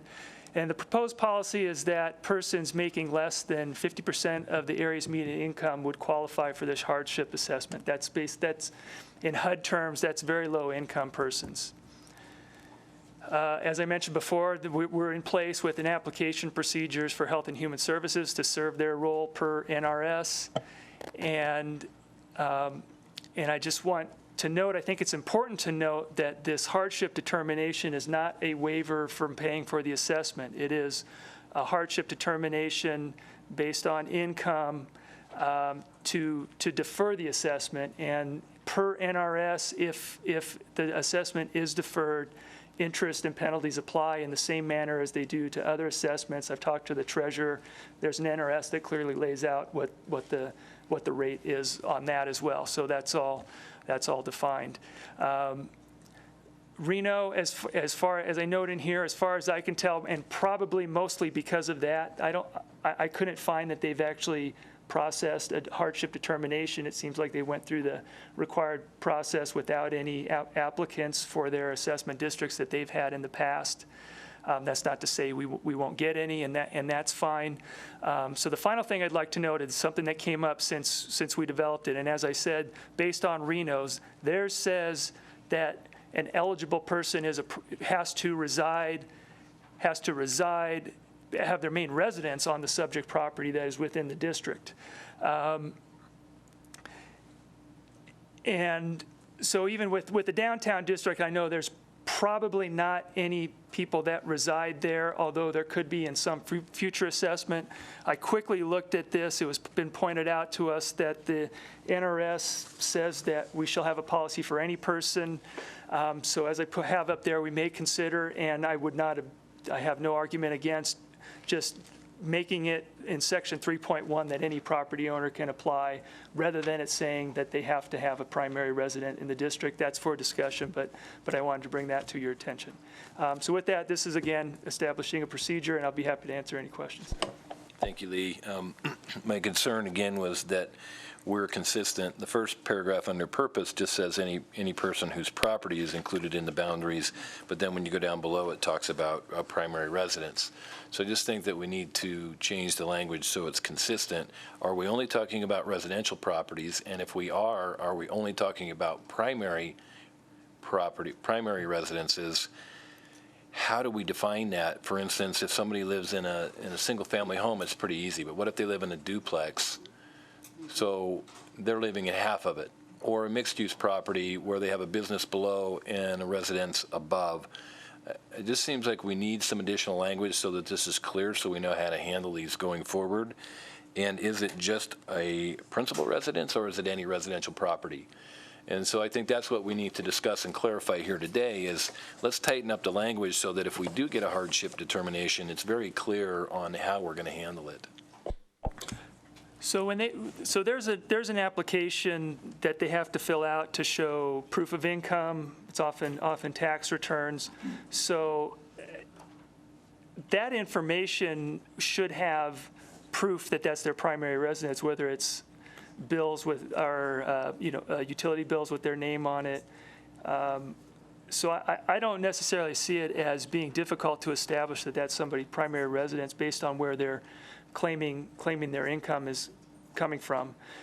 It doesn't say residential property, so it could be a commercial property that has an apartment unit in it and they live there. It could be a duplex that could have other residences or not, but it could be their primary residence. So I think kind of more of the question is, do you want to limit this hardship waiver to those that have where that property is their primary residence, or go ahead and open it up? But I don't necessarily have a problem in determining that whether or not a property is somebody's primary residence. Right, and I agree that those are the questions we need to answer, starting with, is this open to all property owners within the district, or is it just residential, or is it just primary residences? That's the first question. And if we determine that it's just primary residences, then we need to determine the methodology for determining the hardship if it's a mixed use or a multi-residential property that is owner occupied as well. So that can be fairly simple. It can just be pro rata based on the square footage. So for instance, if they live in a duplex and it's a 2,000 square foot duplex, they live in one unit, it's 1,000 square feet, then they would get a hardship determination on half of that property. No, they get a hardship determination based on their income. So they get revenue from renting out the other side, that's revenue, and whatever other revenue they have coming in versus expenses on the property. The hardship determination is based strictly on the revenue of the owner. Yeah, so we're not. And then Lee, So just to complete that, so I think as written, it would be for the person where that is their principal residence. Whether they're, and then the hardship waiver still, the other policies apply, would be based on their income as reviewed by the Human Services Department. So it's not tied to the property then? It's tied It would grant them the hardship determination to then defer the assessment on that on their property that they own in the district, yes. So the income, the rental income from that property is going to be included on their tax return, which is going to be part of the determination of whether they get the hardship. Correct. Okay. Jim, I'm sorry. No. Go. I just seen where they're sitting. Okay, so Lee, going back, it is a principal residence, okay, regardless if it's a duplex or whatever. So it's income-based hardship. But what is the level of granting that hardship? Is it, how do you determine the dollar amount is a hardship, or they don't have enough income? Where does that figure come in? If you can kind of tell us how that all works. So as I say, Health and Human Services actually makes this determination for other programs, looking at people's income to determine if they qualify for various types of programs. The 50% of the area's median income is a standard that's set by HUD.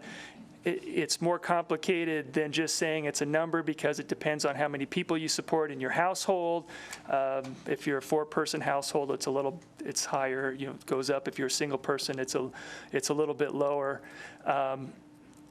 So it's if they prove that they meet that income and want a hardship determination for the purposes of their assessment, then Health and Human Services would review their income data and their application and say, yes, they qualify. We'd bring that, and their assessment would be deferred per the standards in the policy in NRS. How would a property owner know to apply for a hardship? I mean, what would be the guidelines for me to look at and say, hey, I'm going to go apply for this? So initially, we'll send out, I'll include this in the notice that gets sent out, that we have to send out for the public hearing, even though this is a little bit different than other protests and objections. This is a specific one, but I'll put it in the notice that goes to specific property owners so they each know about it. In the future, what would typically happen is somebody would come to the treasurer or assessor and say, hey, I can't afford this. What do I do? And they would send them to us, and we would direct them to this process to do it. Final question for the moment. This is on the next agenda item, but on page 761, it shows in bold black lines the NID boundary, and then in dotted lines, it shows the 100% NID participants. So anybody within the darkened area can apply for the hardship, even if they're not the 100%. Correct. Correct. Okay, thanks. So I think that to me, when I read the statute, it says any property. So I believe this should apply to any property that can show a hardship.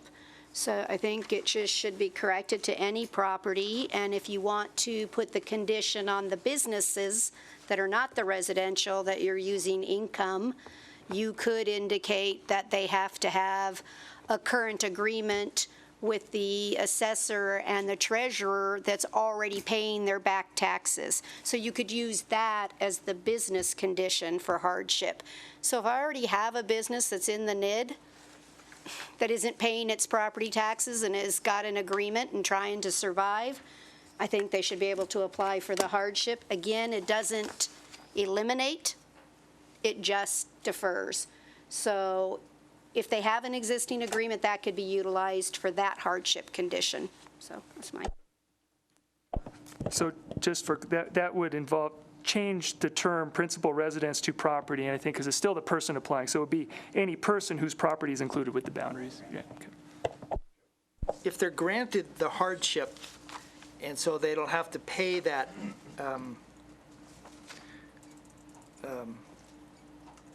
payment, who picks up the payment after that? Whose responsibility is it? If we grant him the hardship and he doesn't have to pay the money, then where does the money come from to keep the NID moving forward? Right, so up front, it would be that much less funds in the pool of money. So going back to how the Neighborhood Improvement District assessment will be set up, there will be the full assessment until there's a reserve in there of a certain amount. I forget exactly what that is, but so once this gets going, the reserve would pick that up. For any individual property, right up front, the first year, it would be that much less that we have in the pool of money. If you have that much less, then you're going to provide less service. I mean, don't we have to make up the difference so we can provide the service that we told everyone who joined the NID that we're going to provide them? Yeah, I don't see this being a huge amount of money, if anything. I mean, if you look at the individual assessments and the hundreds, 100 here, 100 there, the bigger payers are, the Nugget, Adams, and those that are probably not going to qualify as low-income persons. So I think the vast majority of the funding will be there. If we get any requests for hardship waivers, I think we'll have enough funding. And as I'll discuss with the next one, there's probably going to be some savings in the first year because it's not a full year, so there should be some reserves built up through the first year of maintenance. Well, and I think that's a key point. What I'd like to point out also is we built not only the direct costs or our estimated direct cost for the NID, but also a target amount that would go to build the reserves. And as Lee said, the big properties that are going to provide the bulk of the money for the NID are not going to qualify for this. So any of the ones along the margin, it would probably just reduce the amount that we're putting away for our reserve target every year, as opposed to cutting our level of what we're able to do. The question I have is the timeline for this. 3.2.4, an applicant whose application for a hardship determination has been approved by the Board of Supervisors must apply for renewal of the hardship determination every 5 years after the Board of Supervisors has approved the applicant's initial application. Is there a timeline after which you can no longer reapply?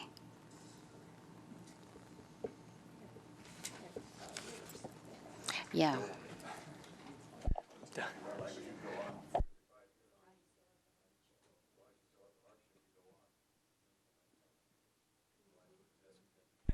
Yeah, and just, I suppose, you're right, in the policy, there's no end to that timeline but they do have to pay, again, they have to pay a percentage of it each year. So it behooves a property owner to eventually pay it because as that gets bigger, that percentage grows and the amount that percentage grows as the principal grows, so.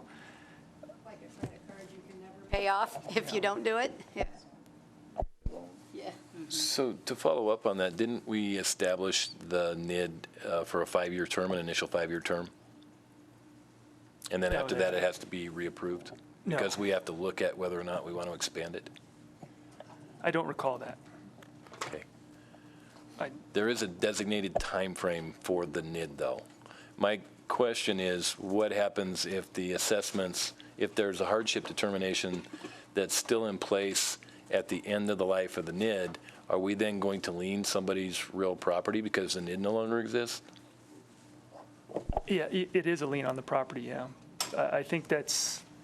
But are we then going to start foreclosure procedures, or are we going to allow them to continue to pay until it's paid off? again, it's not really clear in here where we're going. I blame Reno.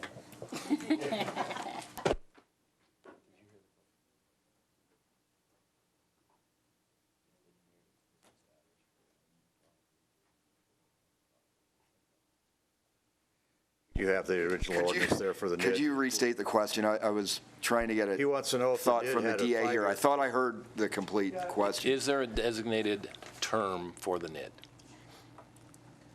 Did we establish it? I thought we originally, our conversation was we were establishing it for 5 years. At the end of 5 years, we had to reevaluate it. We had to vote again on whether to extend it because we have to look at whether or not we're going to expand it at that point. Sure. I might be confusing that with the first rendition, which wasn't a NID, it was something else. Right, it's not in this one. Okay. So is there a designated I term think Lee's for got the it NID? sitting right there. He's looking at the ordinance. Just flipping through the ordinance that established the NID and looking towards the end, there does not appear to be, there's not an end date established by this. There are procedures by which the members of the NID can petition the board to end it or modify it at any time. Okay, so then your question, though, was if the NID, for whether it terms out or whether the board approves a petition to disestablish it, what happens to that lien? Right. If the property was liened. Right. Do we then have to foreclose on the property because there's a lien that's unpaid, or do we have a provision that allows them to continue paying that assessment until it's paid off, even though the NID no longer exists? So policy 3.3.1 actually addresses that, and the answer is yes. It's like any other assessment that's not paid and a lien. The payment of such interest payment, including each installment thereof, is secured by a lien upon the applicant's property pursuant to NRS 271-420. The applicant's failure to make interest payments shall entitle the city to proceed in accordance with these NRS sections, including but not limited to instituting foreclosure proceedings against the applicant. But that's just, which is what NRS says for any lien on property assessment. Right, so that says that we have the right to foreclose, Yeah, right. but what is our policy? Because in the past, we've taken collateral as security in a similar situation and then didn't foreclose on it. So it might behoove us to clarify this policy up front rather than when we're presented with an issue where we have to make that decision retroactively. Well, I think you want to make that decision on a case-by-case basis and not determine how you're going to proceed in the policy right now would be my suggestion. Isn't the way that, maybe I'm missing it, but the way it's drafted right now gives you the flexibility to make those determinations at the end. Yep. Not certain that, to me, that looks like the best way to go. I think that's how we deal with other ones too. I mean, but I get where you're coming from, but I think that we're better off if we leave it a lien and then leave the ability to work with the person who the lien's against. Okay, all right. I think we're getting some progress here. Public comment, anybody? Okay, let's bring it back. We'll have a motion. We want to do a motion, and I think we do have one area of agreement, and that is that it applies by law or will apply to any property owner, not just a principal residence. Somebody want to make a motion? I move to establish and approve the policy and procedure to allow a person whose property is within the boundaries of an assessment district to apply for hardship determination pursuant to NRS 271 regarding the payment of such assessment as proposed by staff, including in the policies deleting the words principal residence in 3.1 eligibility and replacing it with the word property, and deleting the words principal residence in 3.2.1 and replacing it with the word property. Second. Motion and a second. On a motion, discussion. On discussion. Go, discussion's in order. And did we want to add for the business property, it's the agreement with the assessor's office to check the hardship? They have to be in property tax default?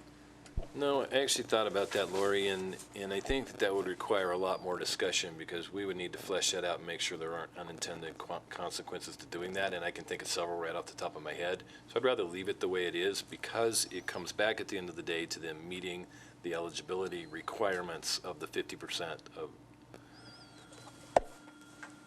So I'm fine with that. I don't think any business is going to qualify anyway. Not a 50% issue, Right. they won't. But I that hope doesn't they mean don't they don't have a qualify. hardship. Yeah, hope Okay. they don't qualify. I think this is great that we're allowing such, this procedure to go through because there may be somebody out there that could use this, and I think it's, I want to thank Lee for bringing this forward. All right. Are we ready to vote? Okay, on the motion, all in favor signify by saying aye. Aye. Opposed, nay? Okay, done. All right. All right, let's take up the next one under this. That's the estimated, a resolution estimating the cost to be paid by the NID. Mr. Plum will take us through Thank you. one. This is the second and last Neighborhood Improvement District item on this agenda. As it says up there, in addition to estimating the cost as established by the ordinance, that's $49,736 per year plus any increases per the CIP per the ordinance. The ordinance specifically is going to fix the time and place to hear protest regarding the assessment for June 16th, 2016, and we'll send out notices accordingly, and you'll direct us to send out those notices. Under this item, I did want to point out, it was pointed out as part of the estimated cost of maintenance that the flower baskets are included at a total cost of $11,000 for maintenance. So just want to have some clarification on that. So in our assessment, in our estimates, we assumed that there was not going to be any private donation contributions, and that the Neighborhood Improvement District would have to take on the full cost of implementing the flower baskets and maintenance. So I think that's the full $11,000 cost. To the extent that the greenhouse project is involved in continuing to donate, to provide those and provide for the maintenance and provide any cost for maintenance, that will offset the cost of the maintenance or be able to use those funds for enhanced maintenance. But I think that would be something that when we bring the NID board members to the table to discuss the details of the maintenance agreements and who's doing what and how much it's going to cost, that certainly helps any contributions from a private or charitable organization or any other certainly helps offset the cost to the NID and or the city. So, but that's why the numbers are where they are, and we'll look at those details and work that out. We'll bring the greenhouse project to the table as we discuss the maintenance agreement with the NID. And Lee, I just want to further, and thank you for that. I want to clarify the fact that the Greenhouse Project currently writes a check to Parks and Rec for $6,000 every year to pay for the watering hire that waters those baskets. And they are business sponsored and is part of the mission statement for the Greenhouse Project as part of their give back to the community. So that's the thought process. What I'd like to see that revenue go towards is expanded services to the entire NID district, which we had extensive discussion before on both those in the dotted line, the partial NID, and those that are in the hard line. So I would prefer to see expanded services. Good. Okay. Other comments or questions? And Lee, when you said you were going to meet with the NID, is that who is that you're meeting with? Is it certain individuals, or is it open to all businesses within the district or the NID? So the procedures are spelled out in the ordinance, but technically it's the board members. So the NID has board members that represent, that get elected by the membership, and they represent them. So we'll be working directly with the board members. They have board meetings that everybody can attend, and so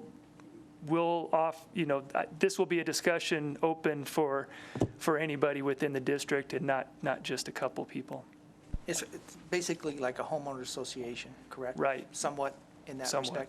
respect. On the going back to page 761 again, the hard line, the dotted line, everyone within the hard black line, do they pay equal shares into the NID, or is it proportionate? No, that's where inside the dotted line is the full share, and then it's 75% outside of the dotted line, inside the dark black line. And they only receive 75% of the services, or 100%? No, they pay 75% of the assessment per the formula. And do they receive any services as those within the dotted line? I think that's been the discussion, and in particular, there are no new street improvements where they're doing the power washing. The idea of paying for it is to pay for the maintenance of the street improvements. What was discussed was to expand that for trash pickup and snow removal in particular, but I think that those are the kind of discussions we will have with them. You will have with the members of the Neighborhood Improvement District. Okay. So just to clarify, though, within the dotted line, they pay 100%. Outside the dotted line, but within the black line, they're paying 75% of the assessed value, but not receiving the same services as those within the dotted line, correct? Is that pretty much it? They are all paying for the maintenance of the sidewalks, of the new improvements, which are not in front of all of the properties that are within the dark line. So yes, in that sense, yes. Okay. Public comment? Anybody?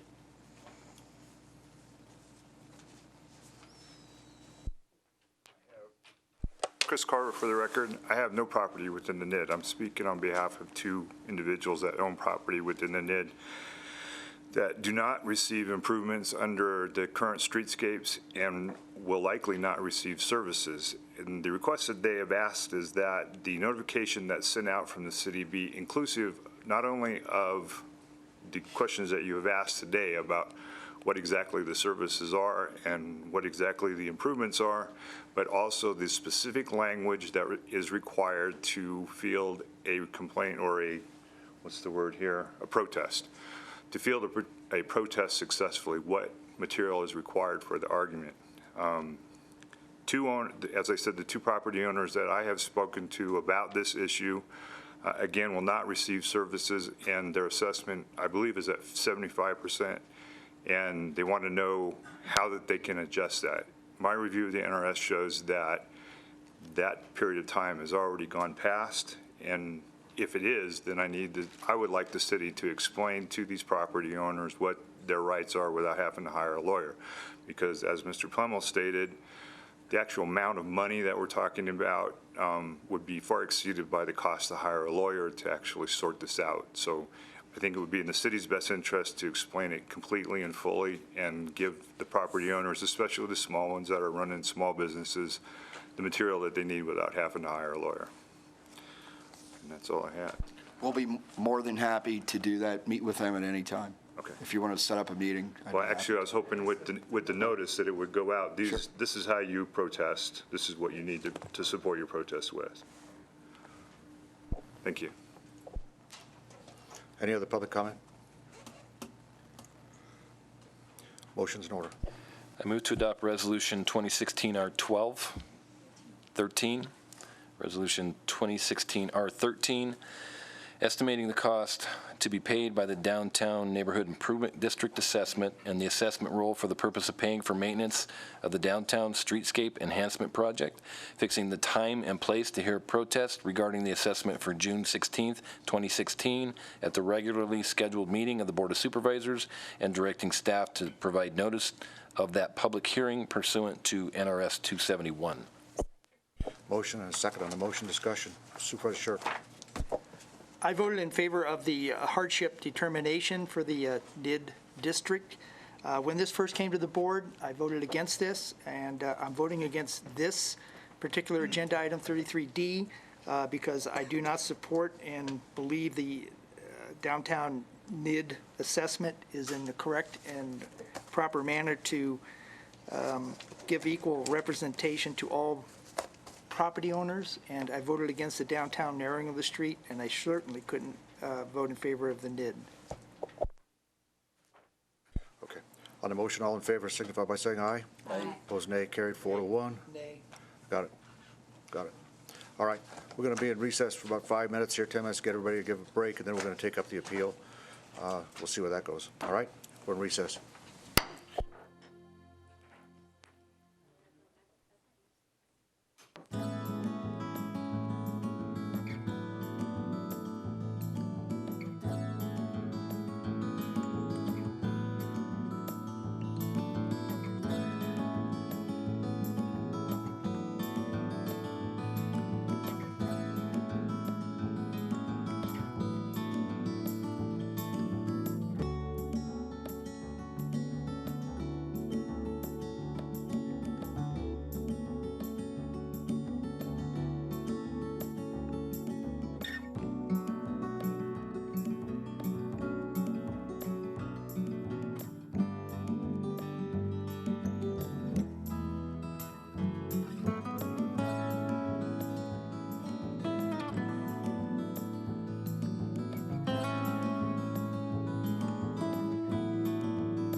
right, folks, we're going to take up the last item on the agenda.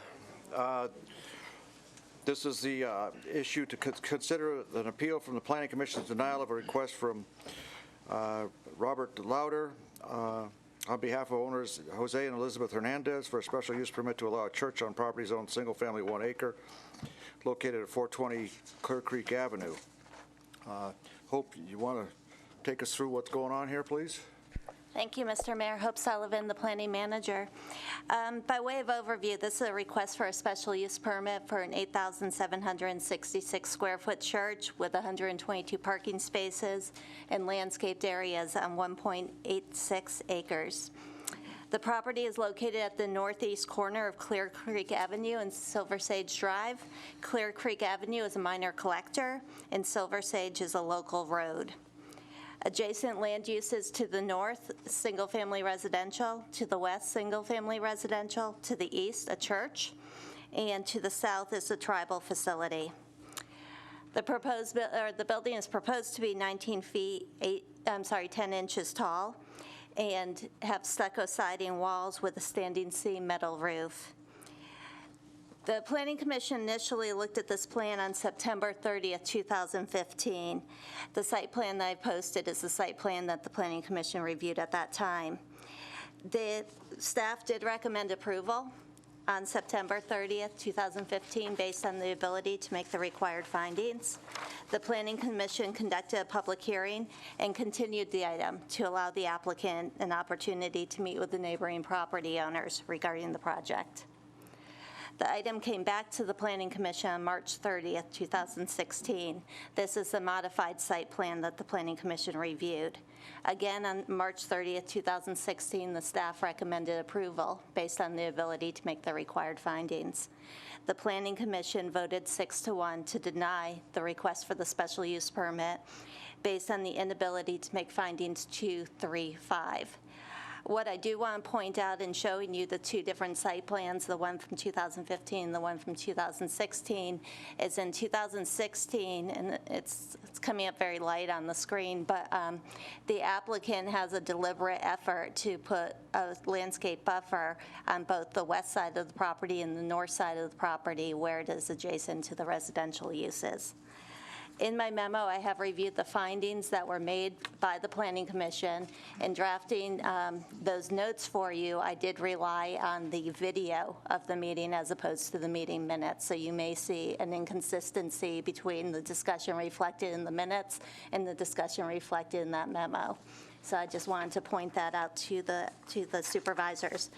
The staff is recommending that you uphold the decision of the Planning Commission. The Planning Commission is appointed by the Board of Supervisors. And the staff has recommended to them, but we are recommending that you uphold their decision. Mr. Mayor, I have not gone in depth on the findings, but if the supervisors would like that, I'm happy to do that. Thank you. I think just wait for a minute and then we'll go from there. But let me just make a clarifying statement so everybody knows the ground rules when we take these appeals. This is an appeal from a Planning Commission, and we try very hard to keep the record what it was before the Planning Commission here, so that nobody gets an unfair advantage. So this is kind of what we try your best not to go outside of what was said at the Planning Commission, the arguments that were made there. We understand what's happening here is that the Planning Commission made 3 findings in 3 areas. That's what's here today. I suspect, my recommendation to you is to keep your comments to those areas and be careful to try and not add additional new information in that the Planning Commission didn't have before it, because that may result in moving it back to the Planning Commission. Everybody understand that? Think so? Okay. All right. Supervisor Shirk, did I cut you off there? Nope. Okay. Okay. So we're going to go first we have heard from the staff. We're going to go to the appellant, then to the other side, and then we'll give the appellant the last bite at the apple, and then we'll all go home without making a decision. Mr. Millard, come on up. Hello, my name's Rob Lauder. I'm the owner of RL Engineering, civil and structural engineering design firm here in Carson City. I prepared the application and the plans for the owner, Pastor Jose Hernandez. What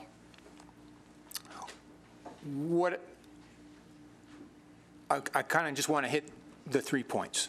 The first one was the goal 2, and I'm just going to reiterate what I wrote I'm going to start by reiterating what I wrote in my letter of appeal.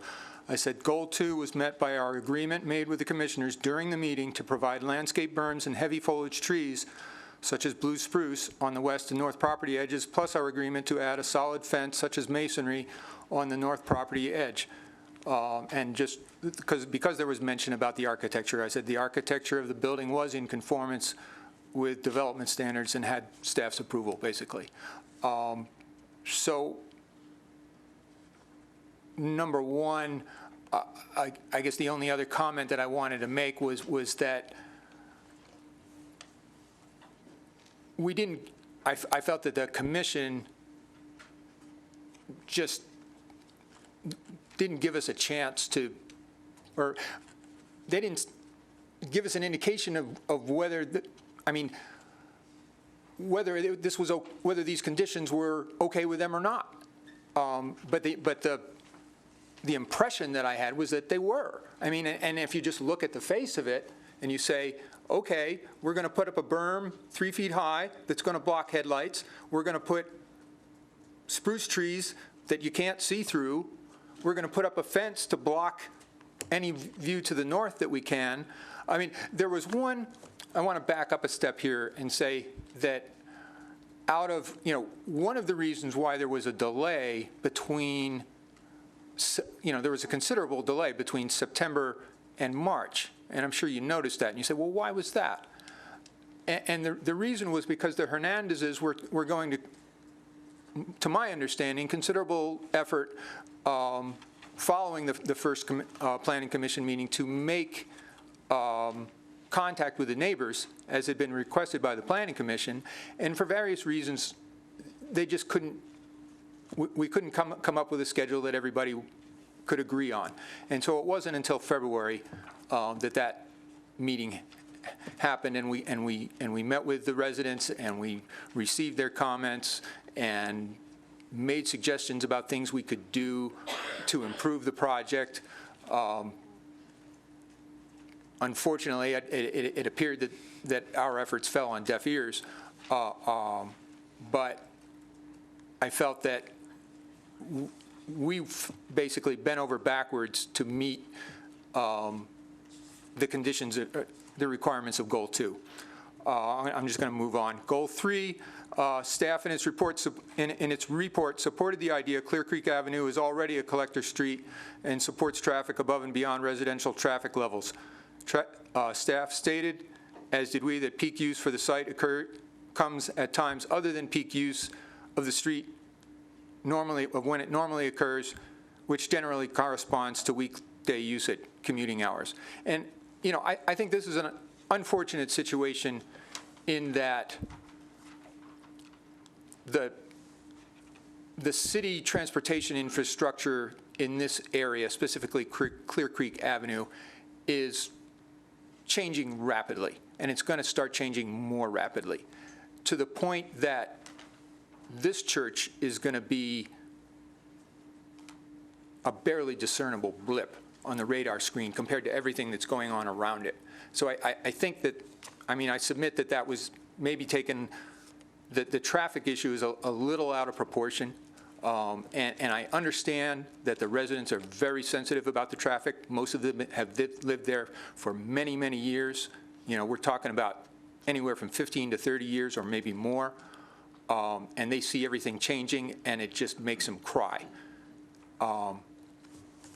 But I can't help the fact that the Schultz Ranch is going to get developed. I can't help the fact that the freeway bypass is going to get finished, and the traffic has already changed on account of that. But the point being is that historically, churches don't create traffic problems where they are because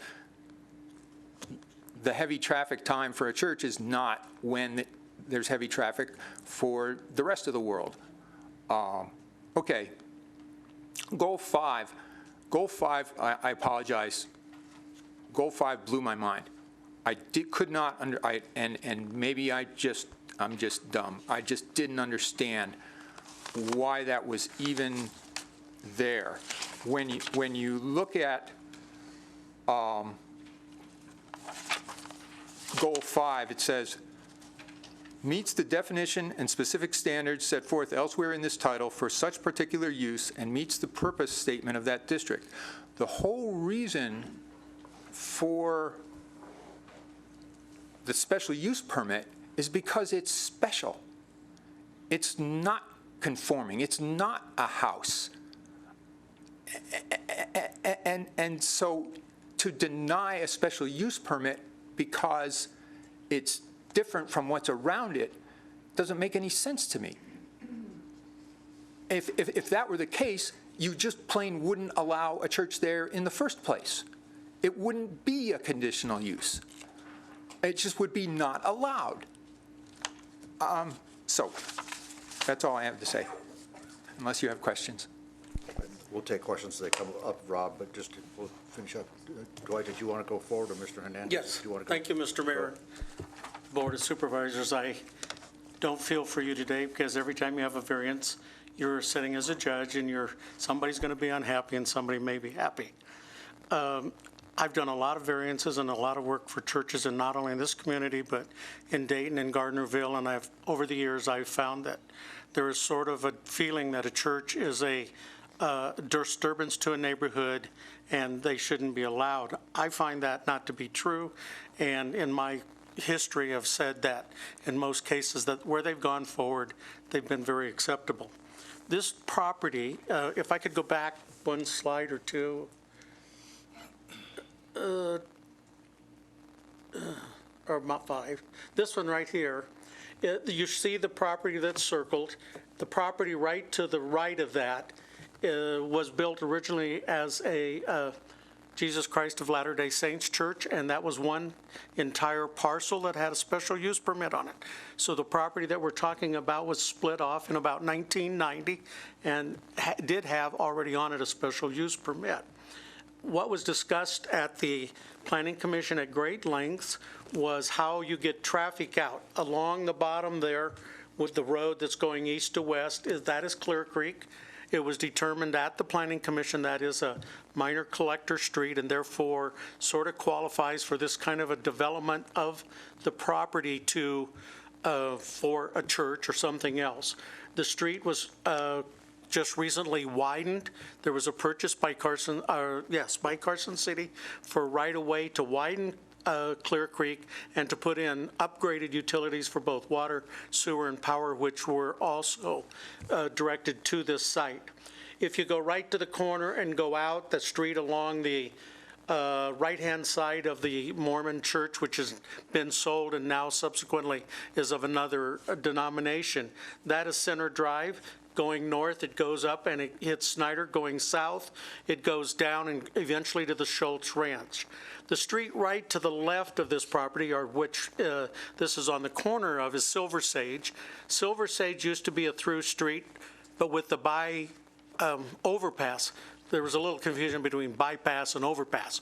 With the overpass being built there and the bypass, you can no longer go north on Silver Sage through that area. You have a cul-de-sac at the end of that, and therefore the traffic on Silver Sage will diminish tremendously. One of the opponents spoke at the Planning Commission, and they said that the traffic had gone down in this neighborhood dramatically. Now, just to the north of the property, you kind of see what looks like it might be a street. That's a street called Hemlock that the city does not want and will never improve. There's some discussion, if you recall in your notes, about there would be a request by us for an encroachment, or the city may abandon that. But that 60-foot wide street in there acts for a buffer against those properties to the north, of which the closest house is over 285 feet. Rob Lauder again. The closest house to the church building, as we've got it proposed, is 235 feet, and the ones to the north are more like 280 or 300 feet away. So at the Planning Commission, there was some discussion that traffic has increased on Arthur, which is the very next street, just up along the top of that view.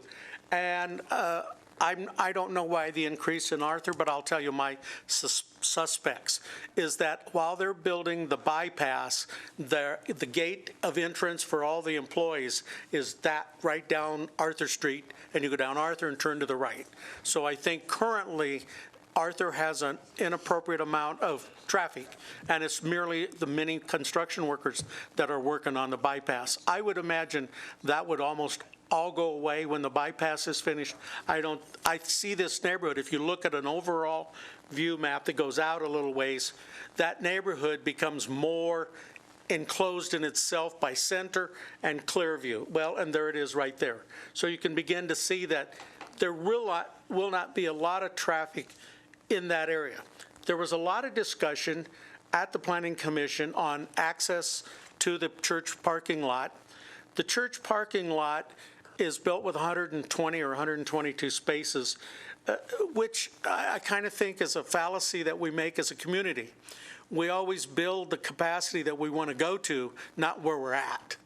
Right now, the church runs about 140, and the cars are probably half. So, but if you're going to build a bigger building with anticipation of growth, you have to build a bigger parking lot. I wish there was a provision in the code that said, hey, you have to have the parking lot, but you don't have to improve it because you only have to improve it when you need it. But nonetheless, if you have a 120-car parking lot, we tried to make the ingress and egress completely on Silver Sage, which is, Clear Creek, which is the collector street. But the fire department had some concerns, and a recommendation by our own Public Works is that we do have an exit up on the northwest corner so that parking lot could actually go out onto Silver Sage.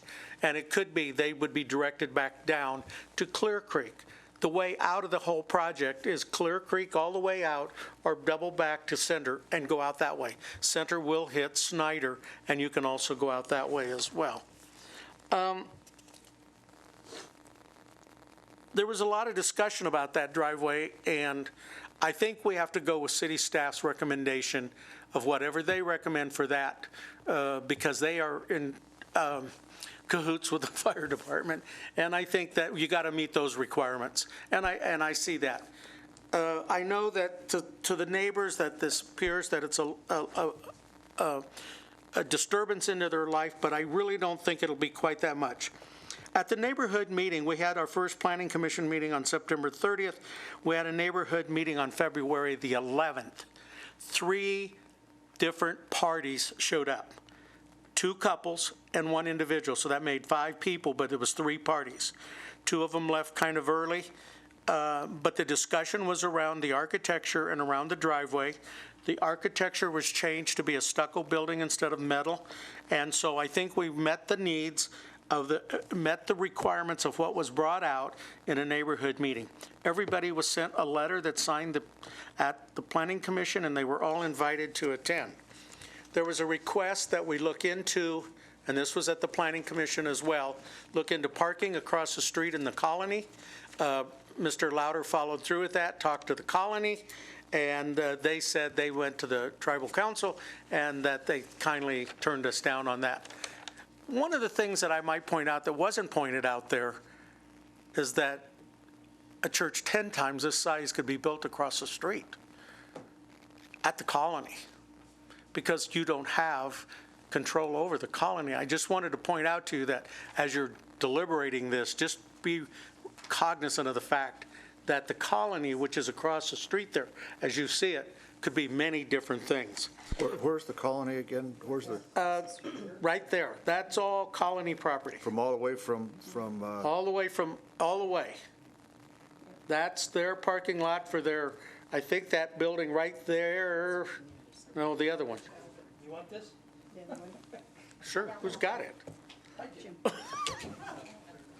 I was going to ask if I It's better if Hope does it so that Does people Hope have it? watching on TV can see it. Oh. They can't see the edge.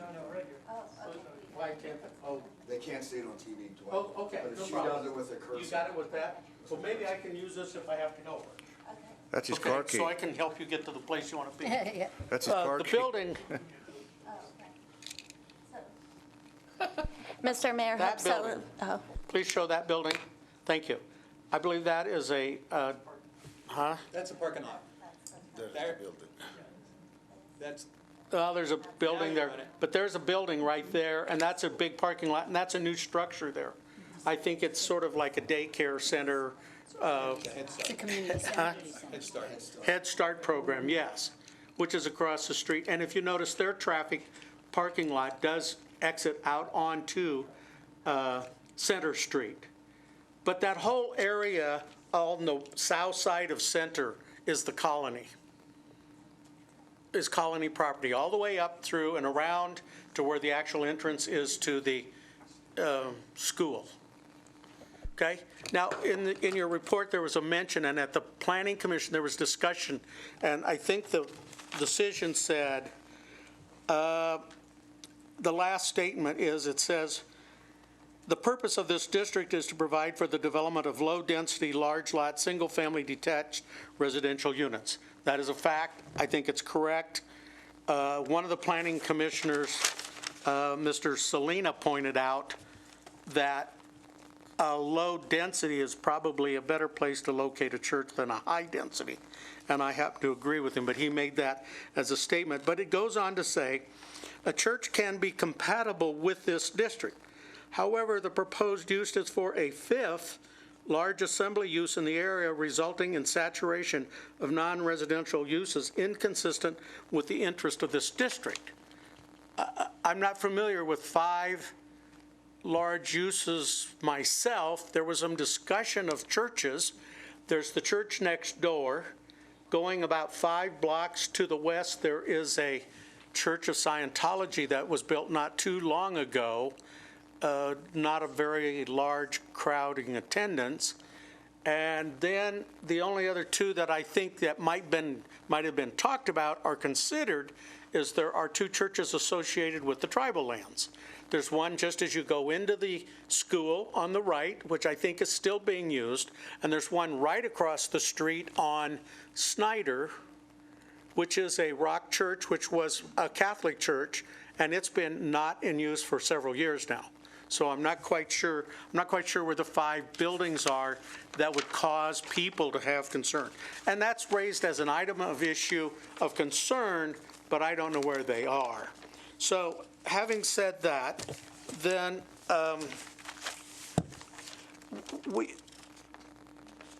I watched this again last night on TV, and I struggled with it just a little bit because one commissioner said, there's nobody in the neighborhood that's for this church, or in the community. Now, I don't know if they were talking about neighborhood community or community. There's not one person that's spoken in favor of this. I'm voting against it.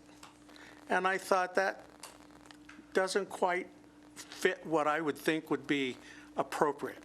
Another one made reference to a negative tone in a letter that they got. So whoever wrote them, the tone of the letter made them change their mind. And as I watched this, I really became concerned because I think the plan, I know this is tough. You got to make a decision that allows things to happen. But you know what? Under what I read as findings, you couldn't build a church anywhere. That's what I found, is that the findings that said this church shouldn't be built here basically would not allow a church basically to be built anywhere.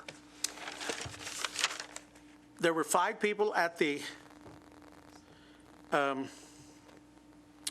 neighborhood meeting that the pastor provided.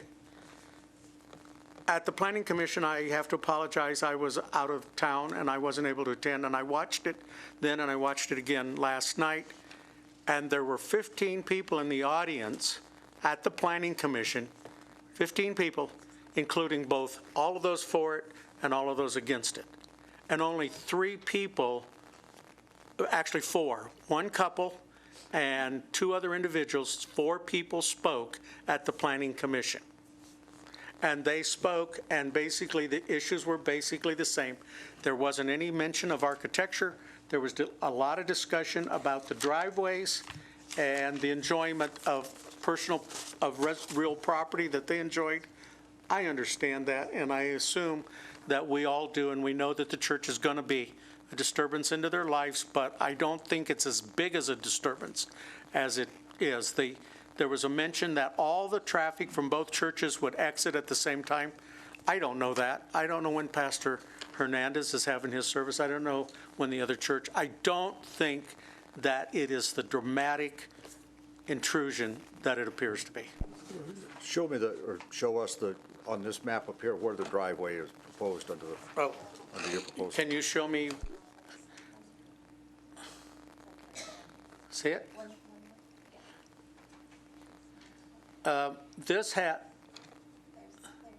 There's a request to put a driveway there, and there's a driveway there, and we've eliminated the one to the east of that. The church originally was snuggled up against the east property line, up next to the church. As it turns out, after we talked with everybody, we moved it out more towards the middle and put parking on both sides, and actually added a major entrance to the other side so that people could park both sides and go in, actually exit very quickly out both sides and get out. I'm not quite sure, having listened to it in several comments, where everybody wants the parking lots.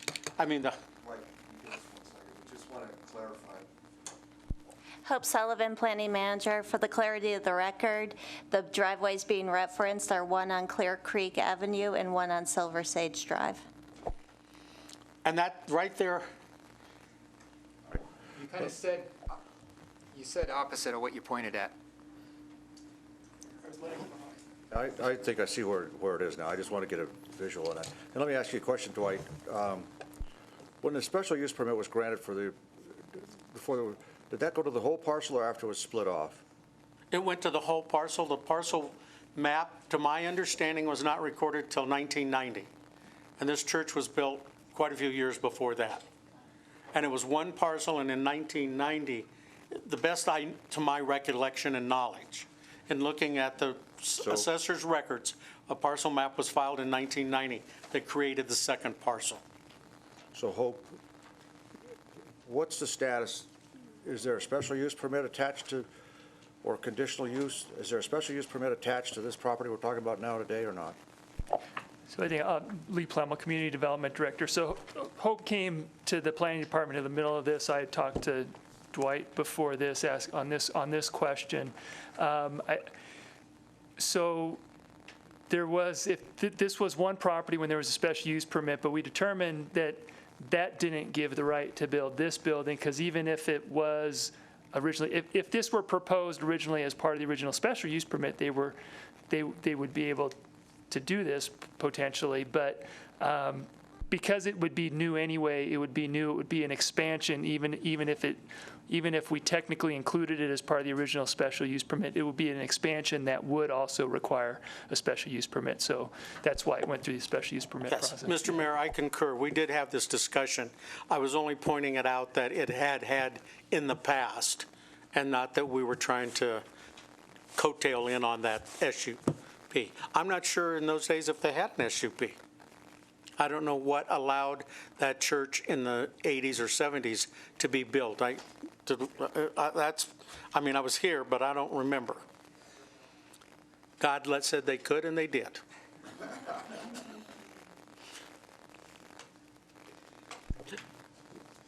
What would happen if the church next door bought this property? Could the church next door put a parking lot on it? That's who we bought the property from, was the we didn't buy it from the church itself. We bought it from the pastor, and I'm assuming that the church divided the property and gave part of it to the pastor, probably for remuneration, and he's the one that sold it to the Hernandez.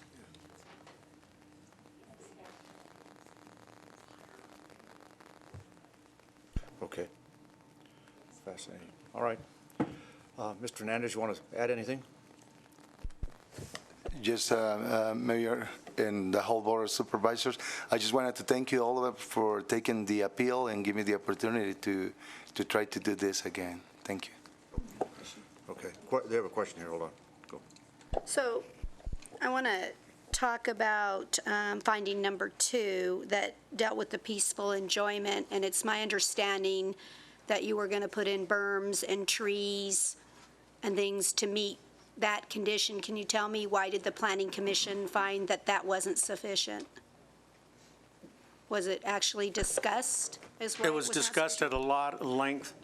They asked for, actually asked us if we could provide species, and Mr. Lauder, species of the trees. Okay. And I suggested that a blue spruce, I don't have the Latin species and genus down, but something on the order of a blue spruce.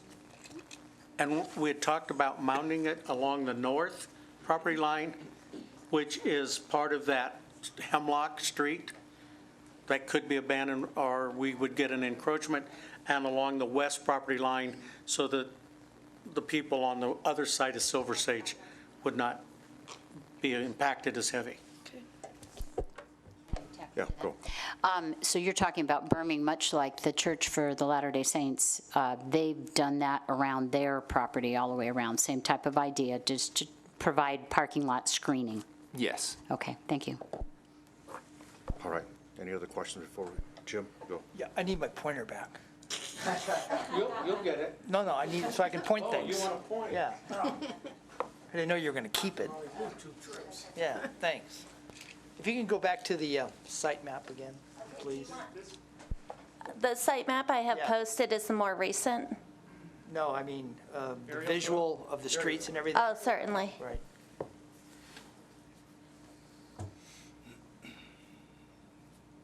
Okay, so, and you'll probably have to point with your pointer. I'm just going to point out what I'm talking about. Now, if you go back. Okay. So this is, we'll have an entrance here, correct? And one over here, entrance exit, right?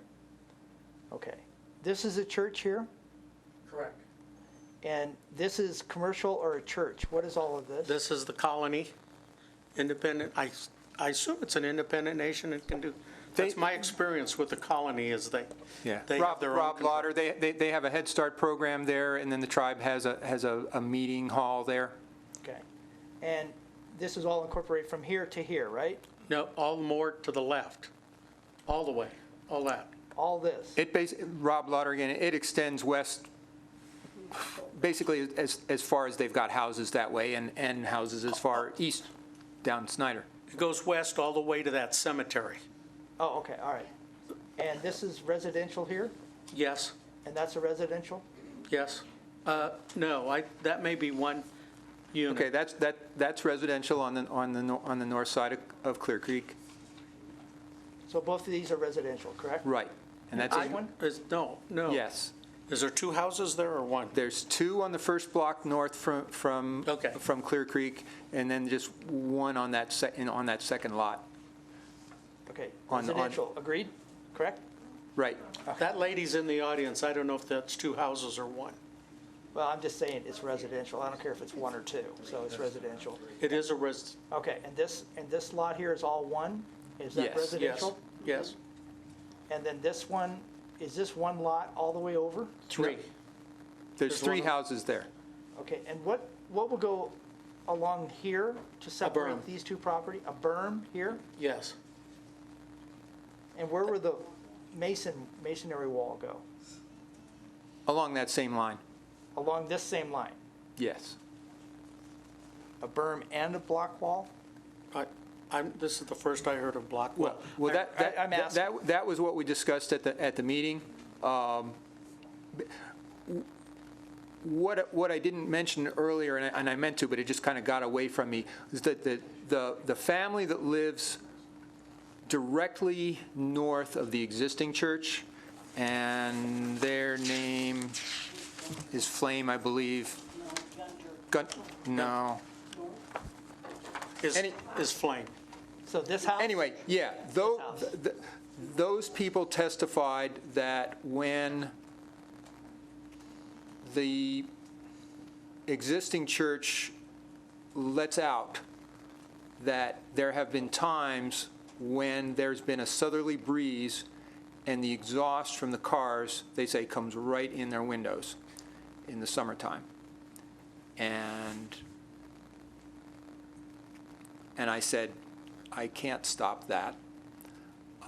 But we can, if we put up a masonry fence along our side, we could stop it from our side. Okay. The masonry may or may not go, or the berm may or may not go? I'm sorry. Is a masonry wall going in? I would recommend that the masonry wall be a condition of approval, and that would basically do the same thing as the berm, so there really wouldn't be a point in the berm. On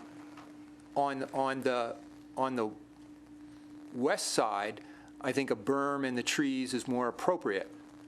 So I would only recommend a wall on the north side. So we're going to do a masonry wall along here? Yes. A recommendation? Yes. Okay. And then berms along here and trees? Yes. Berms and trees along here? No. No. Okay. Okay. Thank you for the moment. I may have more in a second.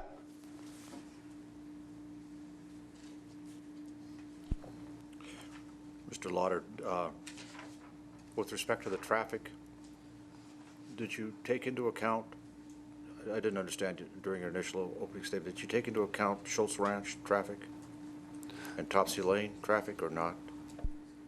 I did not do a overview traffic study to consider traffic from all the sources, no. Okay. And then follow-up questions, Go. if that's all right. So it's not really your responsibility to do traffic study. That would be up to Public Works in some respect to do the traffic study, I would believe. Maybe I'm wrong. I mean, my normal development requirements call for, if I'm proposing any kind of development, that I address the traffic for that development, but not stuff outside of it. Okay, so has any traffic study been done as the reference the mayor just made? Or do we need to even bring that into the discussion? Mr. Mayor, if Hope Sullivan, Planning Manager, on page 826 of your packet is a copy of the traffic analysis that was prepared by the applicant. I've got an 828 traffic analysis. The traffic, well, 825 is the beginning of the project impact report. Page 826 at the top is a summary on traffic. Is that? It's on 828 on us. Oh, okay, sorry about that. I'm seeing it. I got it. That's fine. But that's for the church itself, not for the surrounding area, correct? That's correct. Danny Rauter, for the record, I just wanted to point out that development standards has an exhaustive list, but generally any development contacts the city engineer or the transportation manager for the scope of that traffic study, and the scope that was submitted was the average daily trips that were created. So we don't analyze every intersection in every street on every project. We tailor the scope appropriately to see if there's any concerns with impacts. And it was mentioned earlier that staff approved the special use permit. Is that correct? Did they meet the criteria from the standpoint of city staff? Hope Sullivan, Planning Manager. Yes, at both Planning Commission meetings, the staff did recommend approval to the Planning Commission. So then the Planning Commission denied that request even though staff had recommended it. Is that correct? That is correct. The Planning Commission was not able to make findings 2, 3, and 5. And if I could ask, legally, is a special use permit, if it meets city staff's approval, how could this board then determine it doesn't meet the criteria for a special use permit? This board meaning the Planning Commission? This board meaning Board of Supervisors. Well, you can overturn the Planning Commission's decision based on the record. You can amend their determination, or you can send it back for further hearings. I think he's asking, where you have a staff recommendation one way, can a board overturn a staff recommendation, I think is what he's saying, maybe. Sure. That's correct. Right, We had it's just a recommendation recommendation. from staff, it meets the criteria for special use permit.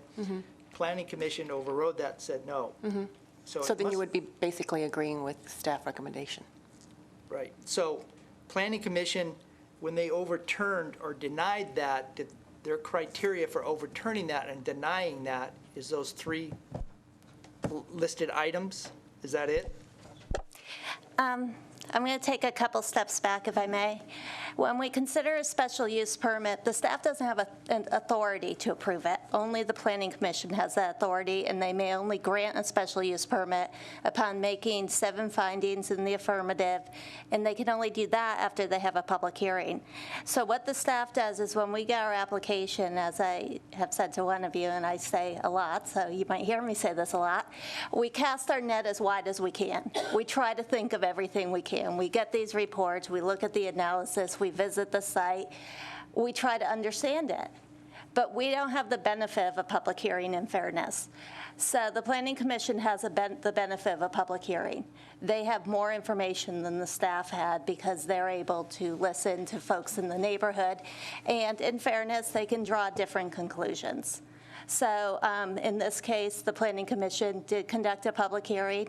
As the appellants have just explained and is in my memo, they did receive public comment, and they did reach a different conclusion.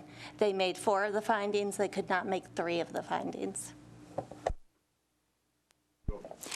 Okay, Hope, in casting your net as wide as you can, and in trying to understand this traffic issue, because we've identified the Schultz Ranch and the Topsy Lane traffic. We've also identified the fact that this is a 122-car parking lot with that kind of potential, and the fact that the colony can build a large facility across the street. There's that potential. And there's 5 churches, although I only saw 3 out there. I'm not sure where the other 2 come from. So in casting that wide net, is all that traffic considered in terms of making your recommendation? Yes, staff did visit the site. We did look at traffic patterns in the neighborhood, and our observation was that it was not detrimental. There wasn't excessive traffic, or there's very, in our opinion, very little traffic. And I say this not as a traffic engineer, so Danny might need to jump in, but it was my personal observation. And we did not find that there would be a detrimental traffic impact. The comments that the Planning Commission made were they were concerned about having a second driveway on a residential street, Silver Sage. Again, it's not a collector, it's a local residential road. They also were concerned about traffic on Arthur, and I think the appellant questioned why there would be traffic on Arthur. Traffic on Arthur because people like to take right turns. They don't like left turns. So you take a right on Clear Creek, a right on Silver Sage, a right on Arthur, and you get to the center. They also were concerned that if through traffic was on the local roads, it would compromise safety for pedestrians. Staff had not reached those conclusions. Okay. Anything else? We're going to hear from the residents out there. Anybody? Okay, because you'll get another shot after the one more concluding shot. All right. If somebody testified at the Planning Commission, you come on up and you're welcome to do it here if you'd like. Well, generally, I'd like to keep this where, the evidence that the Planning Commission had in front of it for making its decision, so. I think she said she had a letter. So Oh, letter's fine. If you had a letter, that's okay. Come on up. If you had a letter in, that's okay, just part of the record.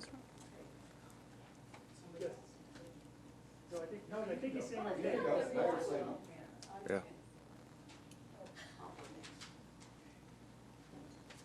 Do I have my choice of seats? You sure do.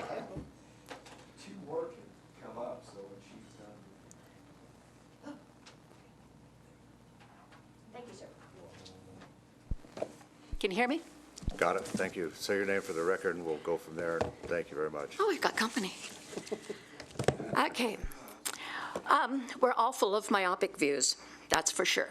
Hey, hang on. We got to know who you are first. So go ahead. You need my name?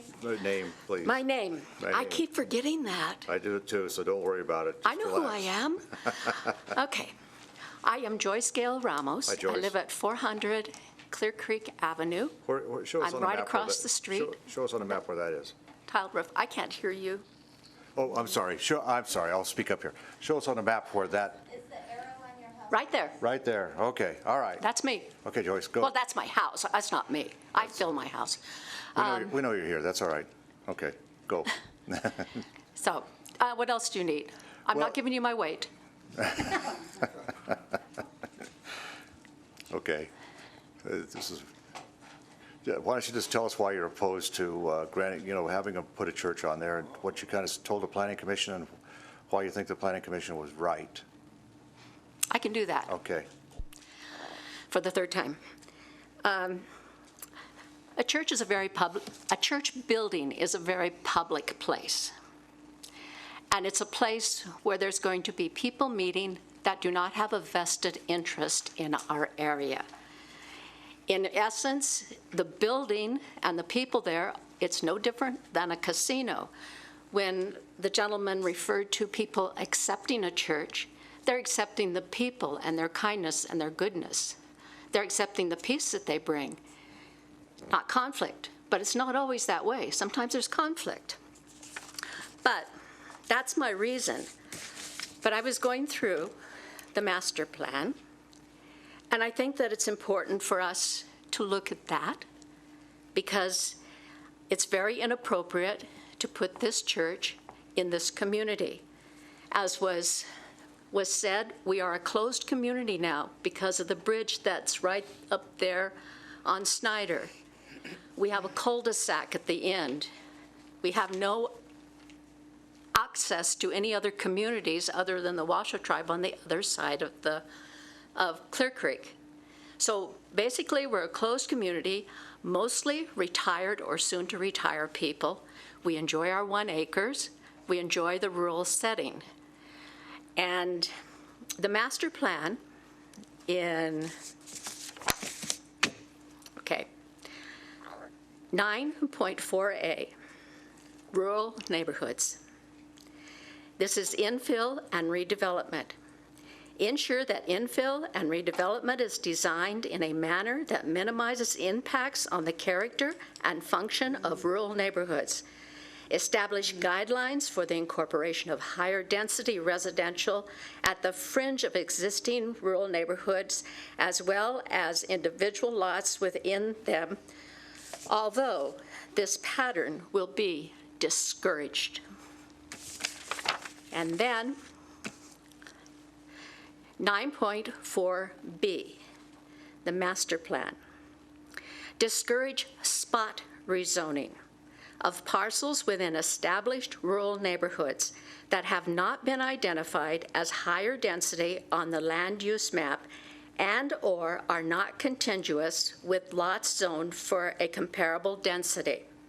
On the land use maps are areas designated as minimum density residential area. There are 3 scenarios, which you are probably aware of, on the master plan.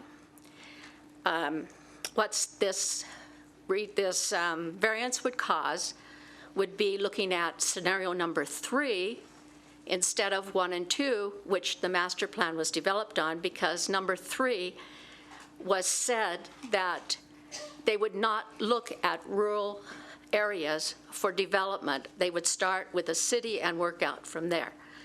And that was after a lot of input by individuals. So that's what the master plan said.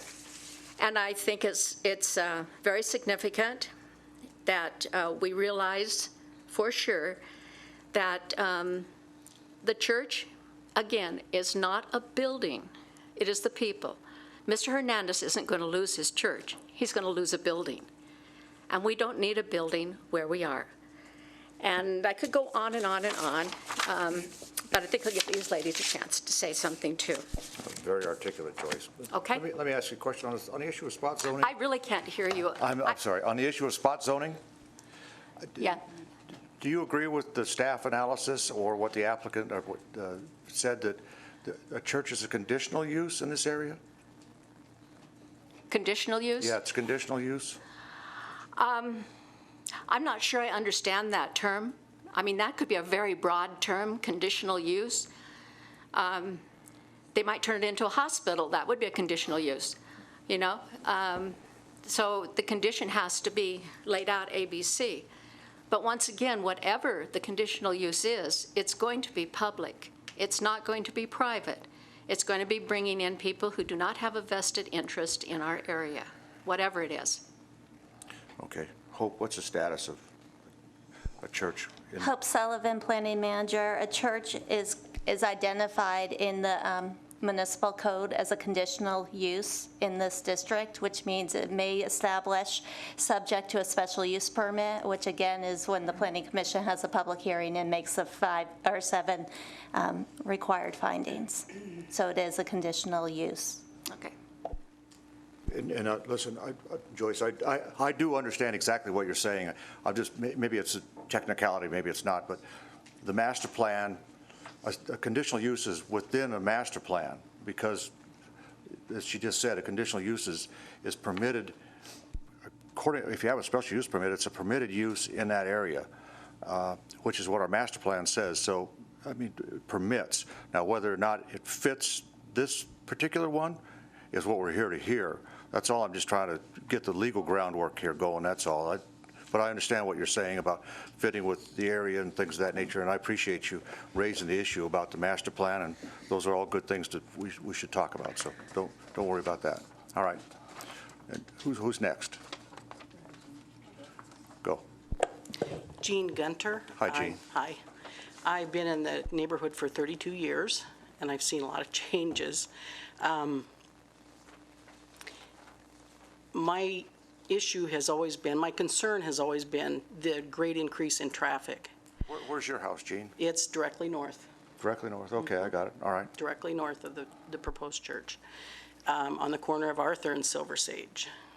And Mr. Millard is incorrect when he says that most of that traffic on Arthur that's been funneled to Arthur is people working on construction of the freeway, the bypass. Most of it is commercial. I live on the corner. My living room window faces that corner. I can see everything that goes by when I look out my window, and most of it's commercial.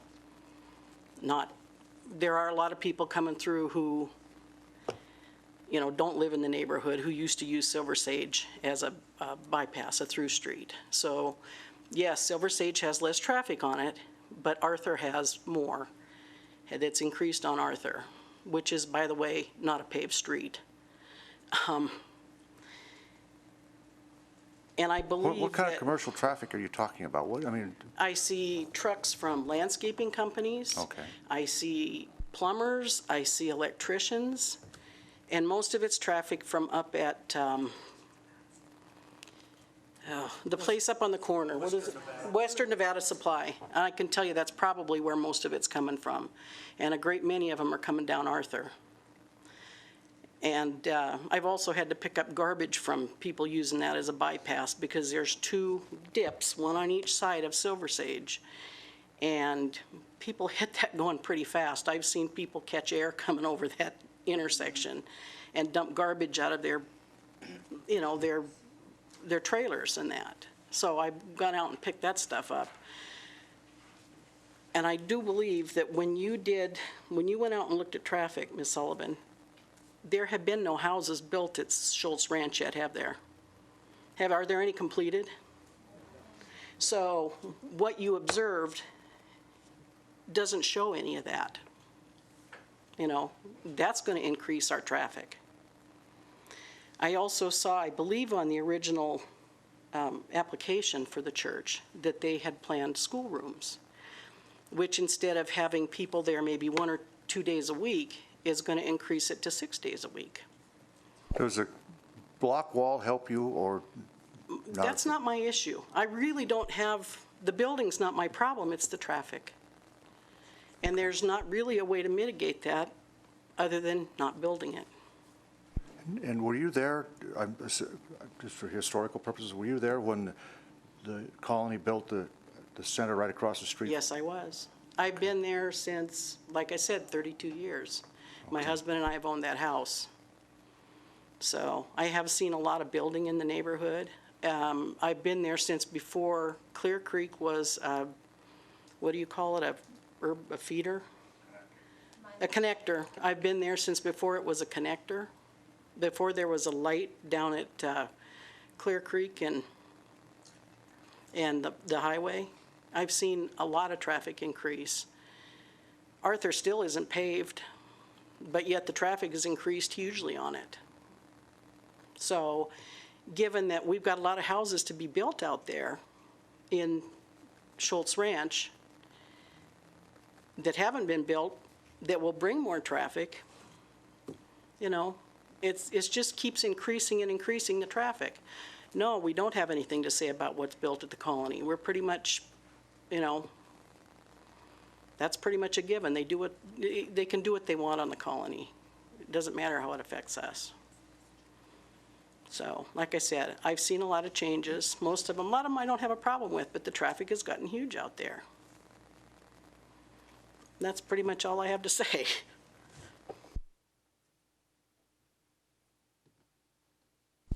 Okay.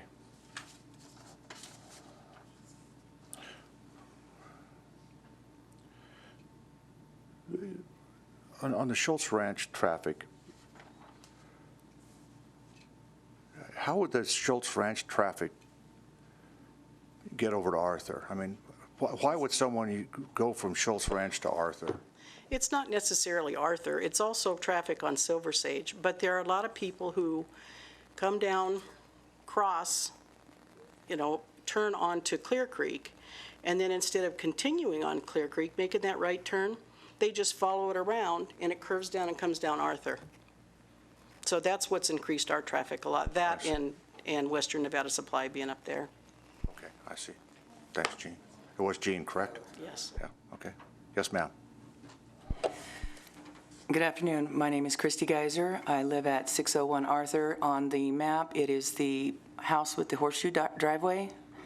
My husband would be here and he would echo my sentiments, but he is self-employed and his employer wouldn't give him the time off, so you'll have to excuse me. I am neighbors to Jean, her direct neighbor, and the Flames that are also here. I was at both Planning Commission meetings. I did not make the neighborhood meeting that they spoke about earlier. I wasn't invited.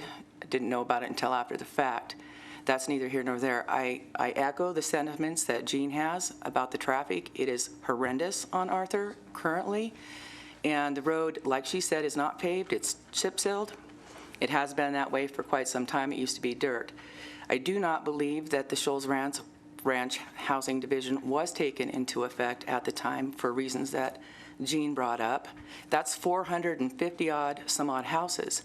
It is going to increase that traffic at least 4 more times, not only on Arthur, but Center, most assuredly, and also Clear Creek, which can't hardly handle the traffic now when you go all the way up to 395.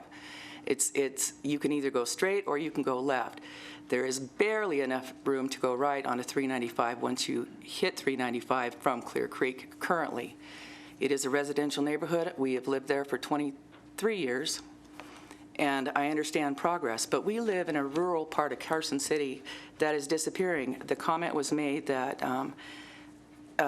they don't know about 5 churches. Well, within less than a quarter of a mile of where I live, there are 3 churches. Doesn't matter whether they're active or not. There's only one that isn't, but that's less than a quarter of a mile. Plus, there is also the Focus House for Men and the Domestic Violence Shelter for Women. I have nothing against any of these things, but all of them do outreach. That is going to add even more traffic. There's, like has been mentioned, there is the Head Start program at the colony. If this church also adds a school, that's going to be more traffic. The church that is currently there, directly behind us, has traffic every day of the week, not just on Sunday or Wednesdays. It's every day of the week. And it isn't just the traffic or the pollution, it is the noise. The lights are distracting. This one church on at least one day a week has music, and I like music just like anybody else. But it isn't just one day. It's almost all of them. That's what I have to say. Were you there when the special use, when the property was one piece of property? Yes. And was there this type of discussion back then about a special use permit on the entire piece of property? Not that I am aware of. However, I did not go to that meeting for that particular piece of property at that time. Okay. Jean? Do you mean the special use permit for the The formerly it was the Mormon church on the corner? Yeah, Okay. right. That was there before we were. So that, if that's what they mean. Yes. That was there before we moved there 32 years ago. And the population density in that neighborhood was way smaller than it is now, and Clear Creek was not used as a connector. Okay. All right. Thank you. All right. All right. Oh, and one more thing. Sure. There are no berms around that church. That is correct. Around the existing church, just for the record. There are no berms. There's nothing that shields the neighbors from the noise of the existing church. Okay. Who owns Arthur Street? Staff? We do? City does? Arthur Street? Yeah, Arthur Street is on this graphic just at the top. It's a city right-of-way. It's a city street. Okay, so I want to know. Thank you. All right. All right. Anything further? Yes. I'd like to say that I'm the newcomer, and I've been there, this is my 17th year. So everybody else has been there longer than me and enjoyed this community. Very good. Very good. You guys are good newcomers. That's good. All right. All right. Thank you. Anybody else at the neighborhood want to speak up here? That if you were at the planning commission or sent a letter?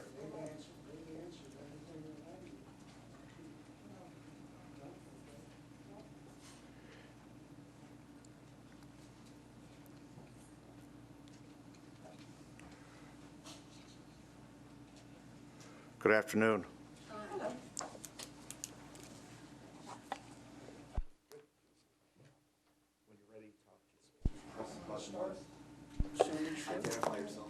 Hi, my name is Maria Mendigia Vega, and my house is where the traffic is going to come out to Silver Sage if approved. Let me see that on the map. Where the Okay. white car is All and right, the I got white it. trucks, that's Okay. my place. Uh-huh. So I'm going to have a lot of traffic coming that way. Also, as indicated, they said a classroom, being in the educational field for 33 and a half years, when they say classroom, I think schooling. So it seems to me that it wouldn't just be Sundays or Wednesday like originally was told to me by Pastor Hernandez. So it's, to me, it seems like the traffic will be more days than what is indicated. I don't know, Hope, I can't remember your last name, but I don't know what time you went to look at traffic, but just today as I was coming here, there were 7 cars coming down Clear Creek, and there were 4 or 5 right behind me, and that was at 2 o'clock this afternoon. So if you go there at 5 o'clock in the afternoon, you have to, well, on my street, Silver Sage, you have to wait a while to get onto Clear Creek, even that right now. So, and the traffic that's coming through is, they cut at the light at, it's called Frontier, that little street before, in front of Western Nevada Supply, and then they go to Arthur and then come down to avoid the traffic that's now coming down Clear Creek. So we're having all these issues. I've been there for 32 years. When I bought the property, my husband and I, and we built, our realtor said, by the way, you may have this freeway coming through, and right now, it's supposed to be 500 feet from your back fence. So it was up to my husband and I to choose whether we were going to build there or not. And we discussed it and thought, well, if it gets bad enough, we'll sell it to some Californians because they're used to freeways. So we bought it, and it just so happened that it hasn't been a bother. You know, when my windows and stuff are closed, I don't hear the workers working and the trucks going, the cats going, and everything else. It's fine. But what they're trying to do is not okay. And just to bring it up, I have the letter that the other church sent, and they're opposed to it because they are also a Hispanic church. And to have two churches, I mean, of the same affiliation or whatever you would call it, is not okay in any way, shape, or form. There's a church up on Edmonds. Nobody had any issues with that. It went in, nobody hears anything about it. They go quietly about their business, just like the church that's located there right now. They're fine. On Sundays, I can rock out at my house from their music, but then it's over. They meet on Wednesdays, and very quiet, as far as I'm concerned, in all these years. Like I said, 32 years, nothing. Okay, thank you. Thank you, Marie. It's Marie, correct? Thank you. Hi, I'm Karen Flame. My father owns the residence at 5320 Center Drive, and we're the ones directly behind the existing church. Center Drive has gotten, the traffic is incredible there. We have the school buses now going through there. We have big semis going through there now because of the construction project. So Center, and they're not going 25 miles an hour either. Everybody's speeding through there, but they're using Center from Snyder to get to the existing church or to Clear Creek. And a lot of those people are taking it as a shortcut because now they're coming down Edmonds. And so between Center and Clear Creek, the traffic is horrible. He tries to back out of the driveway, and there are people speeding. They honk at you. And, I mean, it's like we take our life into our hands just backing out of our driveway. As far as the existing church, living directly behind it, there is activity there all the time. In the summertime, they have their, which we have no objection to, but they get their gatherings, they turn up the music, then when the people leave, they turn the music up in their cars, and they're speeding out of there. They have no control. They just go like crazy. The exhaust comes right into our home. We have our windows open in the summertime, and when they start up their cars, that exhaust comes right into the home, and we can't get the exhaust smell out of our home. It is very unhealthful. They planted some trees there, and they built up the berm a little bit, like what they're planning, but it does not help. The parking lot, the lights shine right into our home. The parking lot lights, which are tall, they shine onto our property, and if we add more lights, it's going to look like Save Mart parking lot over there. I mean, it's going to be all lit up. And trees or a wall are not going to stop that. You can build a wall, but it's not going to stop the noise. It's not going to stop the exhaust. Trees aren't going to stop that either. And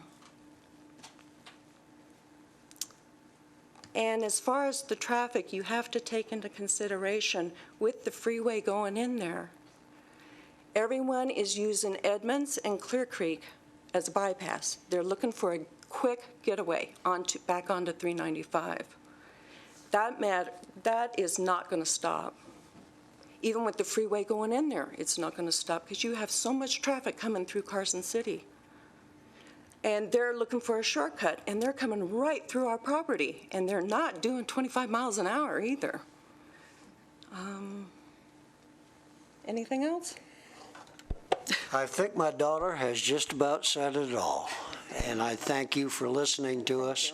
And The only thing that I'm concerned is a wall on the property, on the church's, the new church's existing property, that will not stop noise. The wall will not stop from my property. The wall will not stop noise. It will not stop the exhaust fumes. There is something about that area at Clear Creek, right at that intersection, when they were redoing Clear Creek, the exhaust from the machinery and the gasoline was just unbearable at times. And that construction company was very good about, they started at 7 o'clock in the morning. By 7:30 in the morning, my bedroom was full of exhaust. So there's something about that area that the cars and the noise, especially in the morning, is just pretty much unbearable. And I thank you very much for listening to us. That's fine. It's Mr. Frame, is that correct? Flame. Flame. F-L-A? F-L-A-I-M. Yep, and your first name? Milton. Milton, M-I-L-T-O-N. okay, thank you, Milton. All right. Okay. All right. Okay, folks. Anybody else out there wants to weigh in?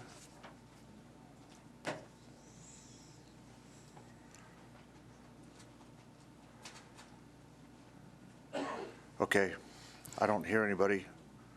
I really don't see anybody either. The applicant wanted to come on back up, and you've now heard where we are. I mean, it looks like it, to me, I think you'd be wise to talk about traffic here a little bit. Mr. Mayor and Board, I have a couple of comments. One is there is no intention at this time for any kind of a school. We've never even discussed it. The school rooms are for Sunday school. That question, excuse me, that question came up at both the commission meetings that we were at, and we stated for the record that there would be no classrooms, that the only intent of the classroom space was for Sunday school, during time of worship. Number two, on the Schultz Ranch, I'm sure that traffic study was acceptable to everybody when it was presented. I have to believe that the main access for Schultz Ranch is probably Topsy. I have not read that traffic report, but just common sense says it's Topsy, in which case I'm not sure that the Schultz Ranch is tied into Topsy yet, and you may have to have construction workers using Center Drive at the current time until that subdivision ties into Topsy. Third is the size of the parcel. You almost have to go to rural areas to find 1 acre parcels. You're not going to find them in high density locations. So that kind of makes this kind of what you have to do because of the size. The fourth thing is, and they brought it up today, and I never heard this before, but I'm sure it is a problem. I go to Western Nevada Supply quite often. And the truth of the matter is, if you take the frontage road out of there, it turns into Arthur automatically. My suggestion as a condition of approval is that the city would designate that no commercial vehicles or disapprove.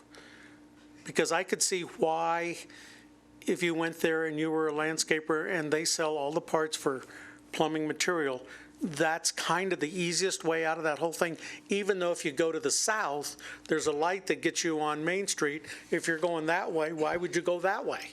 So I think if the city would just merely post that as no commercial vehicles, that would be very helpful.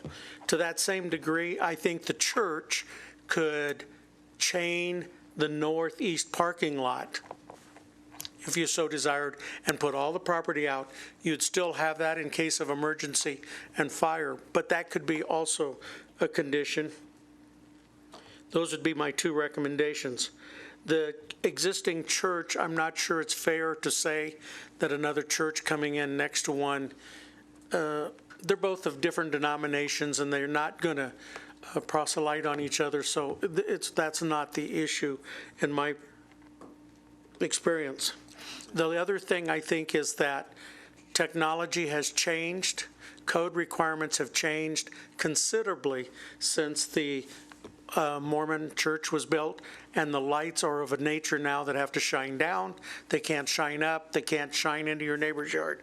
So I think that that will sort of take care of the lighting problem. And the last issue is that a lot of the people that are traveling in that area, and I travel there on Sundays in that area, is the fact that everybody's looking for a way right now to get around in the area, that as soon as the bypass goes in and is opened, I think a lot of the local traffic of the shortcuts will just by logic go away. I was not convinced that was going to help the rest of the city, but after a year or two, you see that the bypass gets a lot of use, even if you're just going to Colorado from Highway 50. It's easier to jump on the freeway, and I think that will alleviate a lot of the traffic that's currently in this area because you can't use the bypass currently. Mr. Hernandez. Right, Mr. Hernandez, go. Mr. Mayor and the whole board, I wanted to say something. When I hear Mrs. Ramos saying that the church will not have the same interests of the people, that's why church exists. We just wanted to do good. I don't know any church organization that want to go to a place to harm people. There, we don't want to harm nobody. And another thing is that I forgot the name of the lady that sits. Evelina? Maria. Yeah, yes, Maria. And Maria say that she has a letter that the other church wrote. I don't think it's correct. I'm not gonna say she lies. I'm not saying that. I don't think it's correct. Pastor Victor Romero and we used to be really good friends. He passed away about a month and a half ago. And I told my wife, I say, most of the discussions that I had with Pastor Romero, it was between him and I, and only a few times with Sister Evelina. And last Saturday, I told my wife, I say, I got a really heavy burn in my shoulders. And I say, I want you to contact Sister Evelina and ask her if she want to go and have breakfast, lunch with us. And when we meet in a place and have lunch, and I say, I wanted to see you, and I wanted to see how you're doing after the loss of your husband. And I said, but I had to ask you a question, and I don't want to send you a text message, an email, or just call you on the phone. I say, I want to ask you, and I want you to look into my eyes and tell me if you still have the same feeling that your husband has. And I say, I asked you and your husband about building a church next to the Substance Church, and she say, I'm not gonna post, nothing has changed, and that's only last Saturday that I asked my wife and I, Elizabeth, we sit with Sister Evelina, and I say, before if you have something different to say, just go ahead and tell me, and I will respect and I will still love you like we love you right now. Yeah, there's a letter in the file, and I think it was at the Planning Commission as well, from the church, dated September 2015. So that's in the file. Okay. Okay. They're hard decisions. Yes. We probably should all go out there and go to church for a little bit. Yeah. All right. Anything else? I just wanted, Rob Lauder, I just wanted to draw attention, to Hope was talking earlier about, that churches are a conditional use, and it's hard to put the right emphasis on that, but I think that in my mind, the emphasis is on the conditions, and the public, well, maybe they do get a chance to see what conditions are placed on these projects. But generally speaking, when a special use permit is granted, as you well know, the list of conditions goes on it can go 10 pages. There can be dozens and dozens of conditions. And one of those, and so I think that staff does a fantastic job of compiling those, and a lot of times, sometimes those conditions come as recommendations from staff. Sometimes they come out of agreements made during Planning Commission hearings, but they're I'm going to say 99% of the time, they're well considered and they're well thought out and they're good ideas. And I'm going to say one of the strongest of those has to do with lighting. And I want to say, I need to commend the Community Development Department on their role in reducing light in the night sky in Carson City, because they are dogged in their requirements, and you are not going to get your project built without complying in full. They want to see the catalog cuts. They want to, and if anything is out of order, you don't go forward with your lighting program. So I just wanted to make that clear. Thank you, Mr. Lauder. We know you do good work, too. Don't worry. All right. Oh, one thing, I need to make a public apology to Mrs. Geiser. When we wrote invitations to go to the neighborhood meeting, we had a list of people that signed a letter opposing the project, and we sent letters. We didn't send them return receipt requested, so I can't guarantee you that they actually got to everybody on this list. But my understanding is that Mrs. Hernandez sent it to everybody on the list. For some reason, Mrs. Geiser's name is not on this list. And that's my only excuse, and that's not a complete excuse, but that's why it happened, and I'm sorry. Okay, got it. All right. All right. We don't take additional public testimony in these matters because this is an appeal, and I want to leave it the record where it is. So we're going to now bring this back to the board here. These are hard decisions. I think Mr. Millard indicated very accurately. Nobody's ever happy with one of these things, and but we all try to do our best. And this one seems like it's got some twists and turns to it. One is that the property seems to have had a special use on it for a while ago, and then the pastor of the church that's right next door sold it to Mr. Hernandez, and now they're objecting to it. But those things,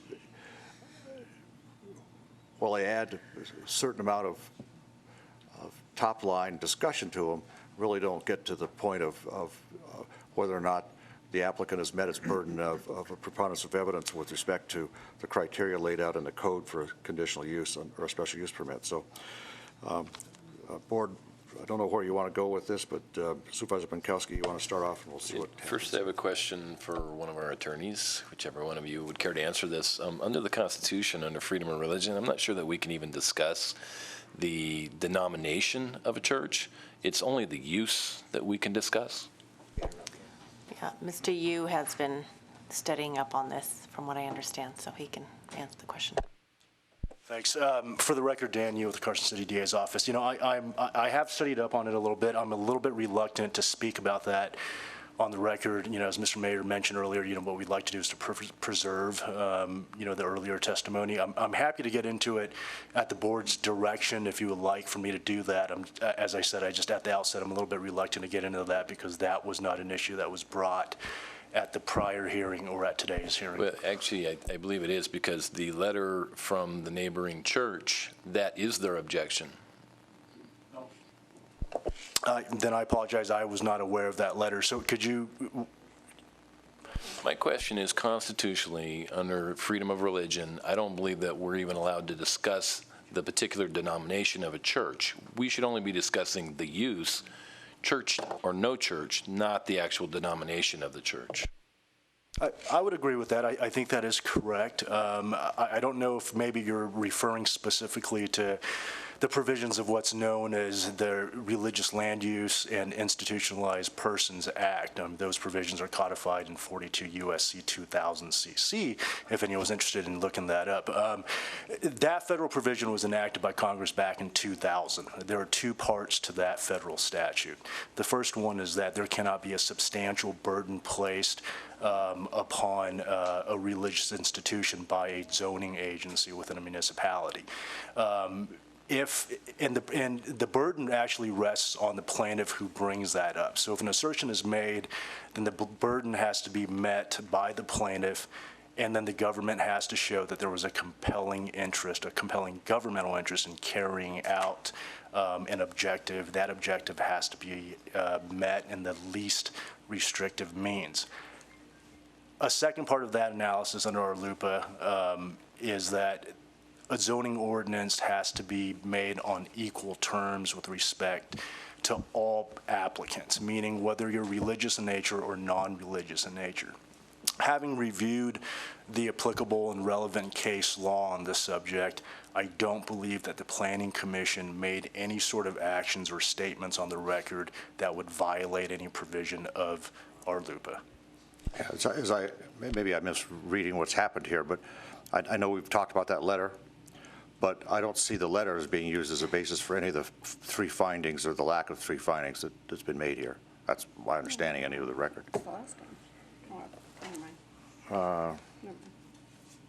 Mr. Mayor, if I may, Hope Sullivan, Planning Manager.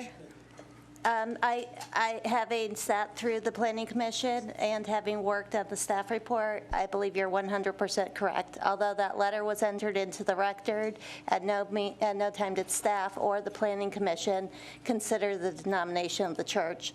And in fact, if we were to have a church and a church was to vacate and another group want to occupy it, it would be a continuation of use, which I think speaks to your question of whether or not we would distinguish based on the type of worship they conducted. We would not do that. If I may, Mr. Mayor, just real quick, and I'll turn my mic off. I just wanted to point out for the board that the condition 11 that staff prepared for Planning Commission addresses the berming and landscaping along the western and northern property lines. And condition 25 in the report prepared for the Planning Commission addresses that if the special use permit were to be issued, it does not include childcare. So it does not include a school, and it does not include any type of daycare facility. So I just want it for the benefit of the supervisors. Thank you. Okay. Go ahead. Danny, can you come up for a minute?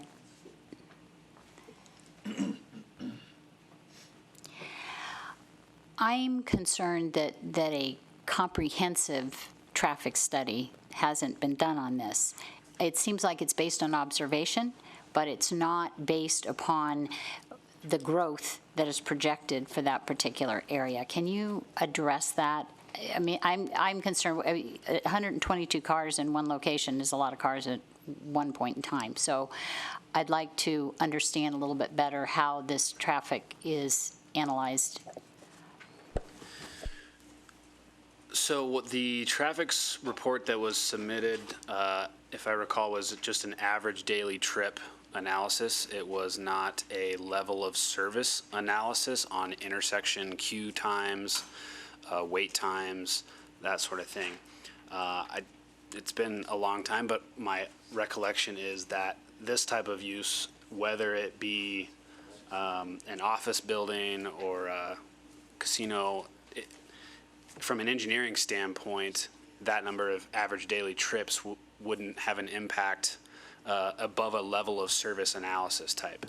So the analysis that was submitted would be the same type of analysis we would have submit whether it was a church or an office building or any type of average daily trips along that lines. So that's why a comprehensive, go out half a mile, look at every intersection wasn't completed. So I didn't know, do we want to look at these individually and just start with number 2 and discuss whether or not we think, Well, I'm looking for process.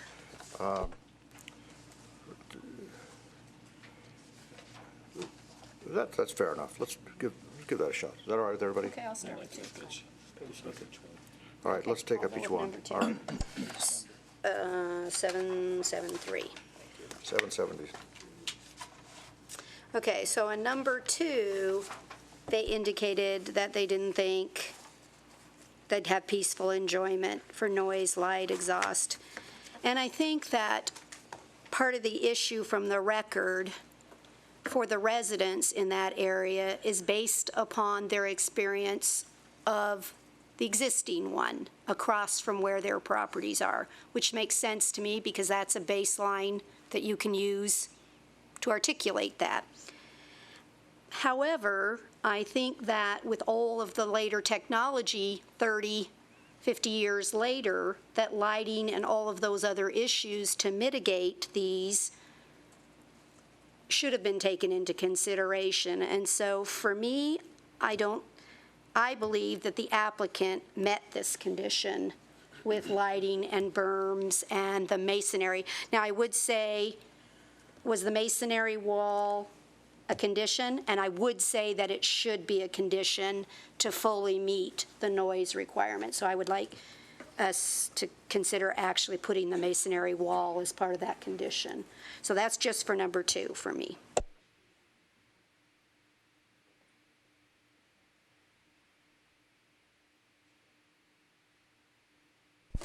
Yeah, I'm thinking along the same lines as Lori.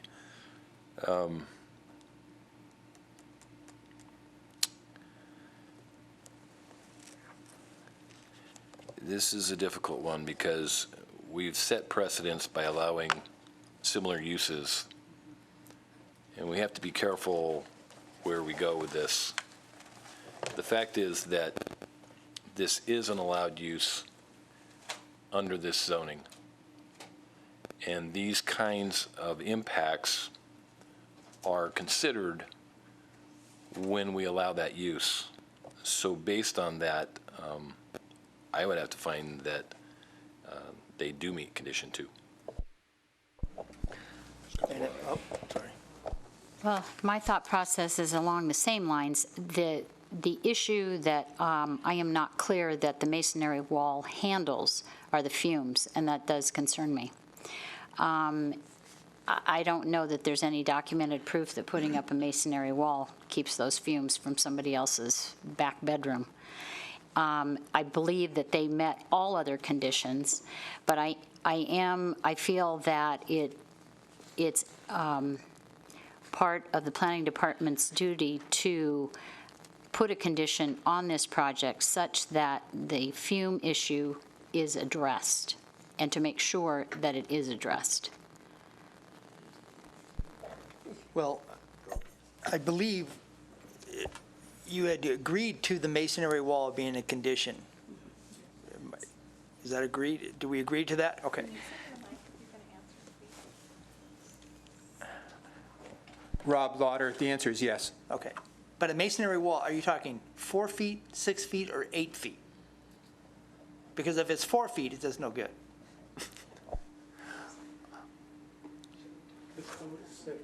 Yeah, normal code maximum is 6 feet, and that would, all things considered, I would think that would be reasonable. But you see why I asked, because yeah. Okay, absolutely. Right. Now, as to the fumes problems, I don't think it can be a condition because you don't know where the fumes will be coming from unless you can trace every car and you have something on every car in the parking lot to follow the fumes, how it goes. It could be a truck going by. I think that's an issue that you can't resolve. So I don't think that should be a condition of the property in condition number 2. But I will ask, is it or is it not a school?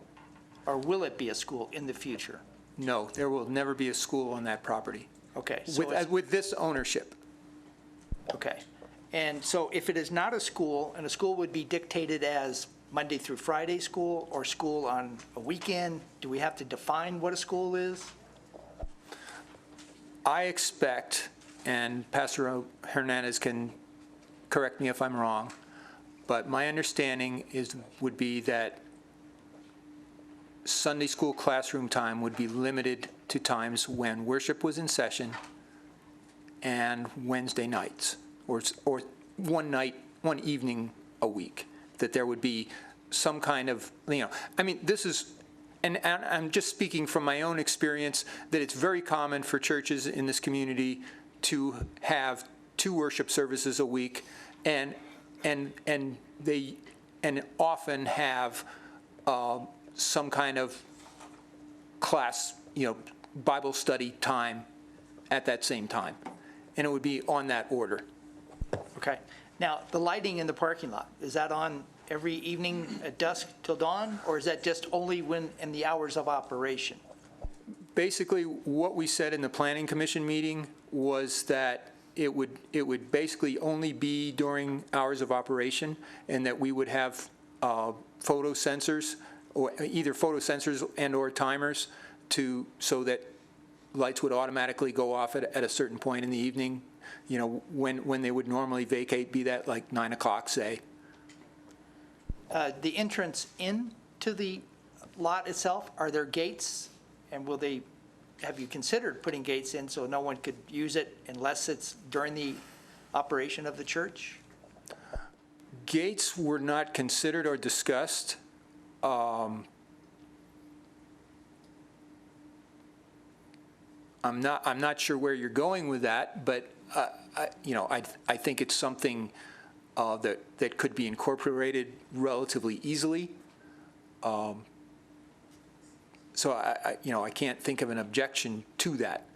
I was just looking at for the ability of residents or whatever in the area, or anybody to go in there and just park, utilize the area. I was just thinking gate for security, gates would be limiting the accessibility to the property and cut down traffic. Just a thought. I don't think we would have an objection to that condition.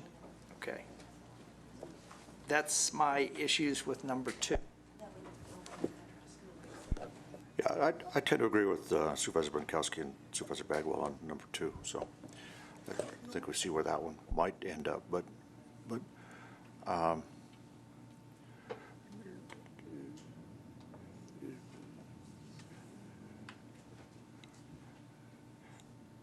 let's go to 5 for a minute. You know, when I look at 5, I'm not so certain I really understand what the rationale of the Planning Commission was in making this statement. I mean, this one kind of, I don't see this one as being something that I could uphold as a finding, but that's just me, so. I'd have to concur with that number 5, I can't concur with the finding. I have to overturn it. I agree. I have to agree with number 5 as well. Yeah. And if we go to traffic, I have the most problem with the traffic, and I get what people are saying, what Danny Rotter is saying, about how far out a traffic study goes, and Mr. Lauder's talked to that as well. But I do think that there's an issue with respect to the traffic in that neighborhood, and so, when I look at it from a, from a dispassionate point of view, I really can't say, I'm willing to have somebody talk me out of it, but I really can't say that the applicant did meet their burden of proof on no detrimental effect on vehicular or pedestrian traffic. I mean, I'm willing to talk about it and hear what other people have to say, but it's kind of where I fall down on that one. So I think that, that one seems to me to be something I could see upholding. The other 2 and 5, I can't see, but that's me. The vehicular traffic is, as I pointed out, is of concern to me too. I just don't feel that the collective body of traffic has been considered in this neighborhood. And I was out there at the time of day that Ms. Gunther talks about, and the traffic it took me a long time to turn back onto Clear Creek Road from your neighborhood. There's a lot of traffic out in that area. A lot of it is generated from Western Nevada Supply. She's right. And so, I just don't feel the burden of proof for traffic was met. Now, with that said, Dwight made some good points. The designating Arthur as a no commercial vehicles access would be a good idea, and chaining the northeast parking lot would be a good idea as well. So those are good ideas, but as far as meeting the finding for number 3, I don't feel that was met. It's interesting, we're all kind of headed down the same path, which makes me think that we might actually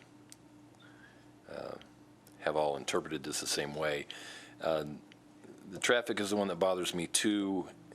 However, I think with the additional conditions that we've spoken about, if we can prohibit commercial vehicles on Arthur through signage or some other method, and then chaining the northeast parking lot.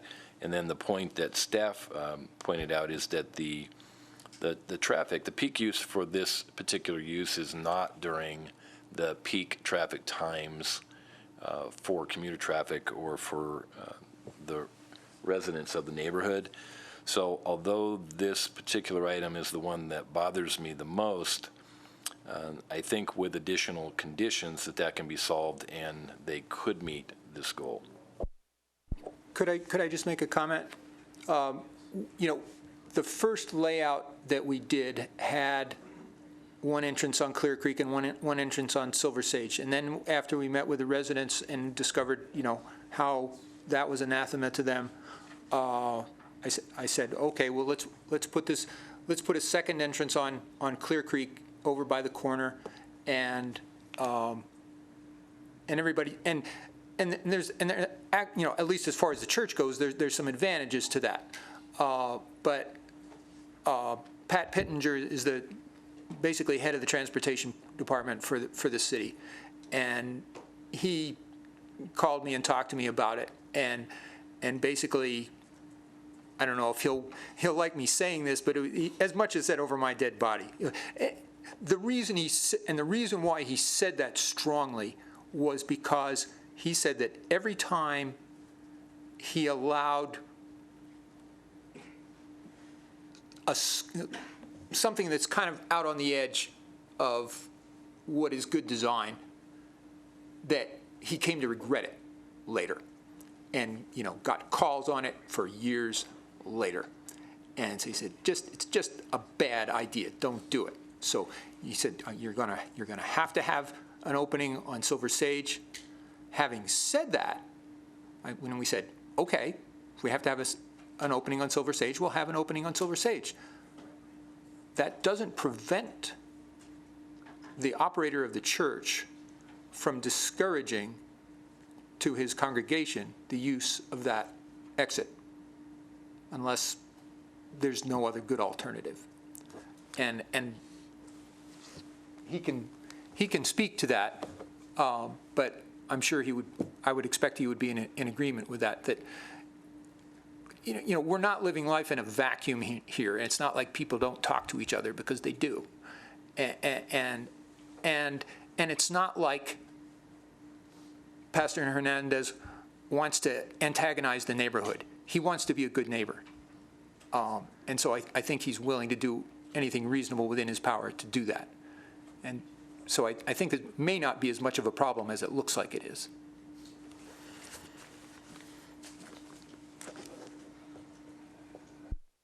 Okay. So traffic for me is, I look at this neighborhood and I look at all the other neighborhoods in our community. And I'm looking to try and weigh what we consider detrimental use and what the thresholds are that would trip that as detrimental use. And so what my concern is I'm not having a good feel as to, is it car number 1 or car number 20 or car number 122 that makes it too many vehicle trips? And so my confusion, or my confusion on this issue is city staff approved the traffic portion twice based on both plans. The city engineer, who is all I can rely on, that does all of the streets for traffic in Carson City, all of them. And so why is it now that I should have an expectation to overturn that? So that's where my difficulty is on this particular finding, is to say, I think Patrick and Danny are wrong this time. They're right on every other road in town, but they're not right on this one. So I'm having a hard time upholding this, because staff has told us it's good. But I also like the idea that was discussed today is it that we need to look at traffic on many roads where we should be putting signs up that indicate these vehicles aren't appropriate, no through traffic, things of that nature. I think we're starting to see, as actually the neighbors indicated, everyone will find the quickest path to get somewhere. So I don't think you're alone, actually, in your discussion that you actually brought up today, as I think we've heard complaints the same on Colorado and all the other streets, is every time a construction project or something is occurring, people will find the quickest path to do so. So I think we actually have a larger picture. And so maybe, again, Danny can, staff, engineering, and traffic have indicated this is appropriate. If I might, just for the record, I was reading some code over here, and I recalled some of the earlier discussions a long while ago, and the traffic analysis, I wouldn't even call it a traffic analysis, I'd call it peak hour trip analysis, considers on Sundays 320 average daily trips, and the peak hour being 60 trips for peak hour. Just for reference, our traffic study 12.13, traffic and impact study requirements, traffic engineering studies, which are typically if you're looking at different intersections, half a mile out, a Shoals Ranch type analysis, are required if one or more of the following conditions are met. The proposed development shall generate 80 or more peak hour trips. So this was at 60, that's at 80. Based on the IT trip generation rates, which, if I recall, was in the analysis. Number 2, the proposed development shall generate 500 or more trips per day, which Sunday they had allocated 320. The proposed development contains phasing, and impacts from that cumulative phasing have net impacts of items 1 or 2. So they're not proposing to phase it, so that wouldn't apply. The city engineer that determines that a traffic study is required. For example, it may be required for small developments that do not satisfy one of the above if they're near a school, recreation area, or shall generate truck traffic. On small developments, the city may require an analysis of the proposed access, safety issues, and internal street system or parking. So that was the discussion with Patrick Pittenger and I related to the driveways on Silver Sage and Clear Creek. We were using that as a discussion point for safety purposes. And then number 5, the proposed development contributes to the need for a traffic signal. So that wasn't applicable at Clear Creek and Center based on the counts that Patrick and them contained for the entire network. Just mentioning, Nick and I were talking about, I believe the frontage road that curves around and has been improved north and west of Western Nevada Supply, that, as far as I know at this point in time, is NDOT right-of-way and NDOT road. So we don't govern it until it makes the corner and goes from improved to non-improved. So just to make that point for you. So well, thanks for the help. I don't envy you, but just to. Thanks, Danny. Well, You got again, though, something to compare to. and that's my only concern, is I don't want to set a different precedence here than we do in every other planning document that we do on traffic. And so, All right, well, why don't we I'm try, just why don't we, just listening, see if we can develop a consensus here. And I don't know if this works or not, but it seems to me like, from what I'm hearing the board say, and listen carefully, that, we can't uphold 2, 3, or 5, and that as a condition here, that we would require a block fence be put up on the north edge of the property, that we would ask that the northwest portion exit be gated or chained off, and that we would put a no commercial traffic on Arthur Street. And what else? Masonry wall needs to be 6 feet. And the masonry wall would be 6 feet. And no school. And no school. Condition 25. Condition 25 is no school, and the other one, the berm is already, the berm is a current condition, so. Mr. Mayor, if there is consensus on those three things, the masonry wall may slightly conflict with condition 11, so just to add to the wording of that the requirement for the 6-foot masonry wall is required on the north property line. To the extent this conflicts with any condition, with condition 11, the condition for the masonry wall takes precedence. City Manager? Mr. Mayor, we may have to bring back to the board a separate item for the commercial vehicle aspect of that. I'm not sure if you could make that part of this condition.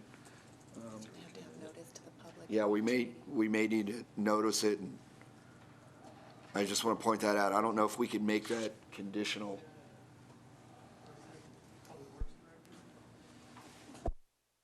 I would say that that complaint is separate than this, and that I will talk with Patrick Pittenger in the morning about discussing that anyways, regardless of the decision here, that we should do some counts there. We should look at the commercial vehicles, and we should look at what those sort of things we can and cannot do. I know we can prohibit trucks, large trucks, but I don't know that we can say Joe's plumbing pickup can't go down that road. So, but I will look, we will address that regardless, and I would recommend you keep it separate. Okay. All right. Somebody want to make a motion? You did. Or you want me to, I'll make that motion then. I'll make the motion that here, I'll see what this goes then. All right, I move that we not uphold the Planning Commission's decision on items 2, 3, and 5, and that a special use permit be granted with an additional condition, additional conditions that there be a north block wall at least 6 feet high on the north side of the property, that the exit currently on the plans off the northwest side be chained or gated. Fenced? I thought it was northeast. Is it Northwest side, and that consistent with the existing special use requirements. There's no school that's going to be there, and that there'll be berms along the western side of the property, and that not a part of this motion, but that there will be a commitment that we will discuss and have an agenda item forthwith that discusses what kind of restrictions we can do on Arthur Drive to drop the traffic, reduce traffic load on that street in terms of commercial. I got what you're coming from, okay? And then I hope it also, when they add that if the masonry wall conflicts with 11, that the masonry wall takes precedent. And if the masonry wall conflicts with condition number 11 under the Planning Commission findings or conditions, that the block wall takes precedent. All right? All right. Second. There's a motion and there's a second. On the motion, discussion. Anybody? All right. All in favor signify by saying aye. Aye. Opposed, nay. Thanks. All right. All right, folks, thank you. These are never easy. We're just doing the best we can, so.